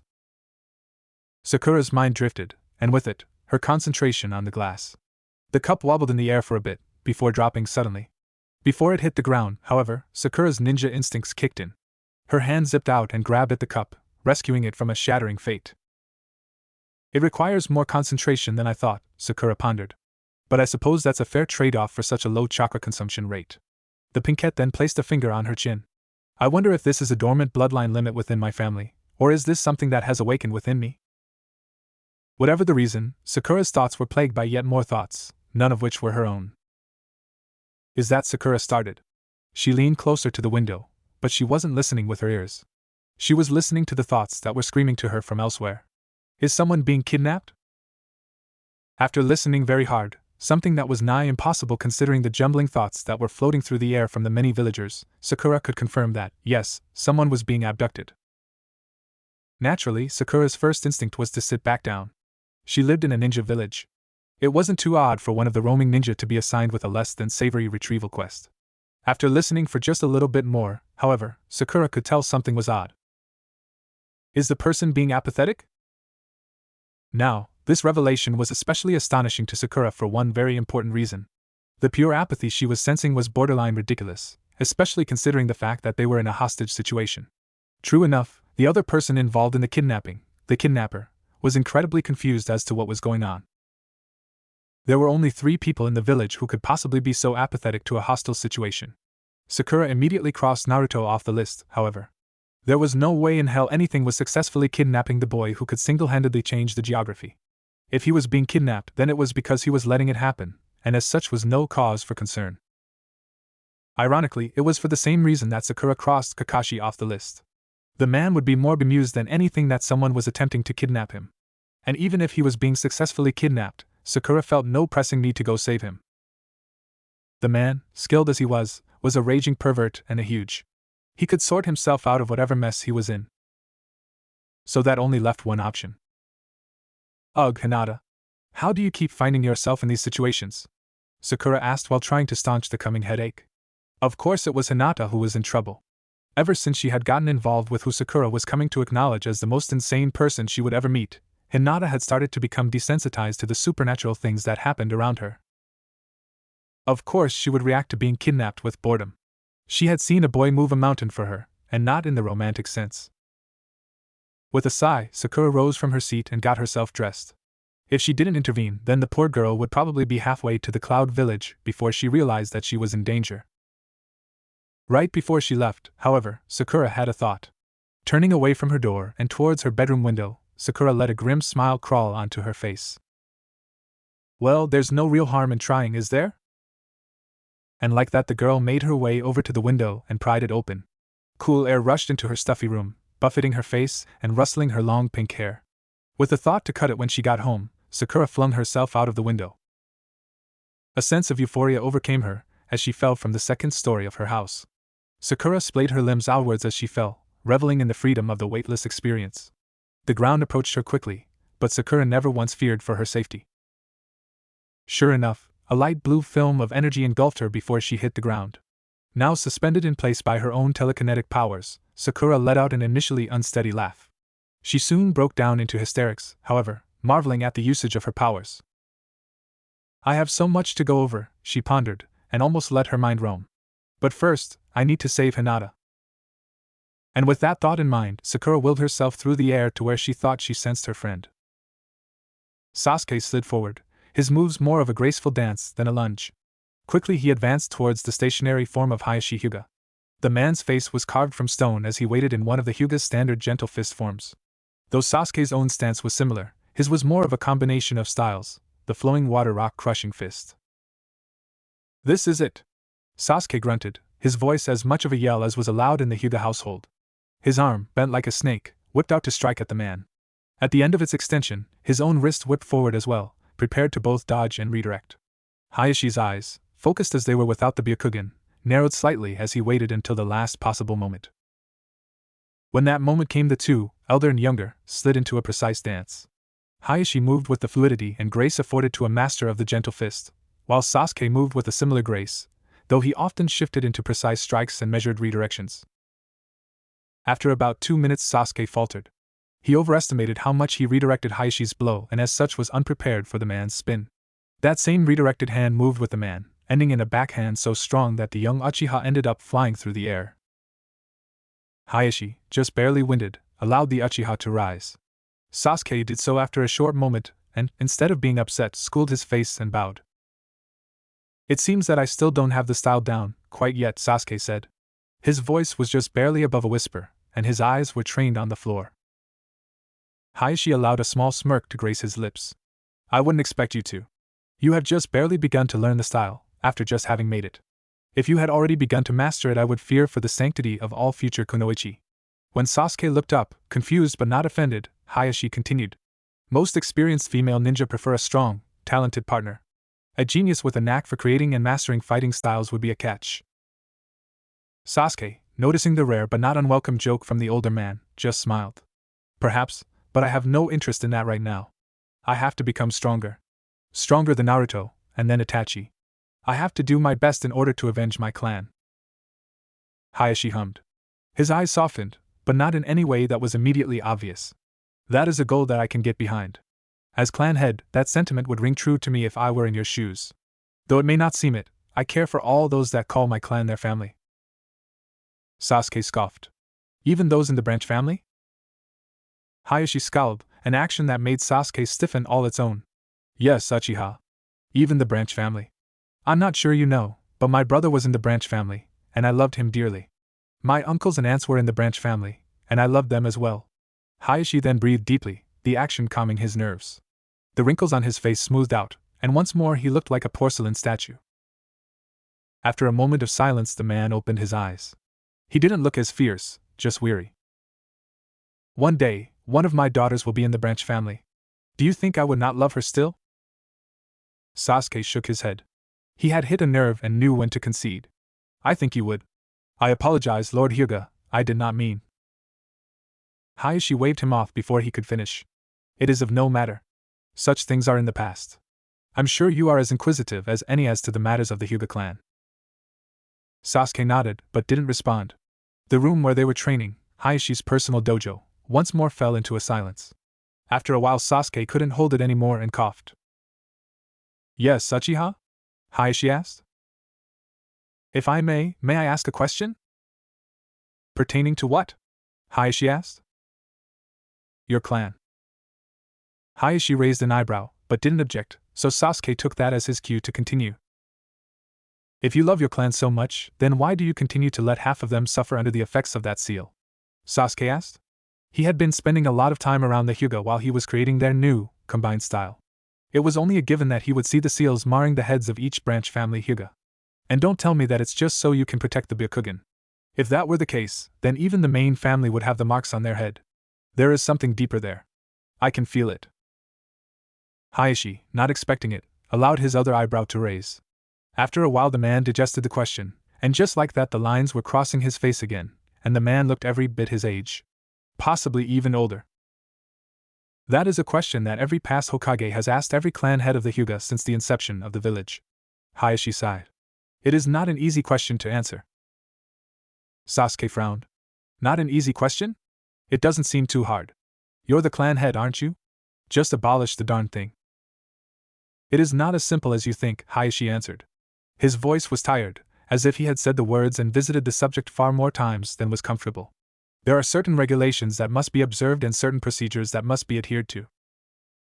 Sasuke scoffed. Sounds like a bunch of bullshit if you asked me. The Uchiha never had this kind of thing. We had meetings, sure, but the leader of the clan always had final word on the matters of affairs. And look where that has landed them. The air in the room tensed. Sasuke glared at Hayashi, his red eyes trying their hardest to burn a hole in the older man's skull. Hayashi, however, looked nonplussed. He almost seemed bored, though the slight clenching of his jaw was as telltale to his anger as any other indication. I won't insult your clan if you won't insult mine, Hayashi said, his voice tight and words measured. Sasuke nodded, though it took him a while to deactivate his eyes. I still think that it's bullshit, Sasuke muttered. Hayashi sighed, an action that was surprisingly common today, and turned from the boy to the door leading into the main section of the compound. If it eases any nerves, the older man said. Emotion had started to leak back into his voice. I, too, disagree with the current state of affairs. Then why let them continue? Sasuke asked. I've told you, boy. There are certain rules and regulations that must be observed. Traditions going generations back are not so easily undone. I would overturn them in a heartbeat had I the ability, but in doing so I would anger the elders of our clan. While they hold no particular power over me, they hold favor in the clan, both main and branch house. My impulsive decision would tear the Hyuga clan apart. So no, as much as I would enjoy abolishing this system of oppression, I cannot both do so and maintain the stability of the clan. As clan head, my first duty is towards the survival of the clan that I love. It is not an action that I can do without threatening that survival. Sasuke huffed. He looked away from the older man and focused instead on catching his breath. Then just get rid of the elders. Hayashi let a genuine, hard-to-mistake smile grace his face. If only things were that simple. Why are they such ass anyway? I suppose it is that they are mired in tradition. Why is tradition so important then? Hayashi hummed. I suppose it is integral to human nature. Well, Sasuke started, if human nature is so disgusting, then maybe I should just stop being human. At this, Hayashi turned from the door he was about to open. His mouth opened, poised to ask the question so obviously hanging in the air, but suddenly snapped shut. Sasuke noticed the older man's faraway look. Is something wrong, Lord Hyuga? No, Hayashi said slowly. I mean, yes. I apologize, I haven't felt this in quite a long time. Sasuke, confused, let the man continue. I think my father's senses are tingling. Sasuke's face was deadpan. Your father's senses? Sure, boy. Hayashi shushed. One, or both, of my daughters is in danger, and I need to figure out which one. The two stood in silence for a bit, Sasuke looking decidedly more confused about this situation than his counterpart. The Uchiha wanted to believe that the man in front of him really did have some sort of sense telling him that his daughters were in peril, but he just looked so weird. The Hyuga clan head was standing there on the corner of the room waving his hands around like some sort of demented praying mantis.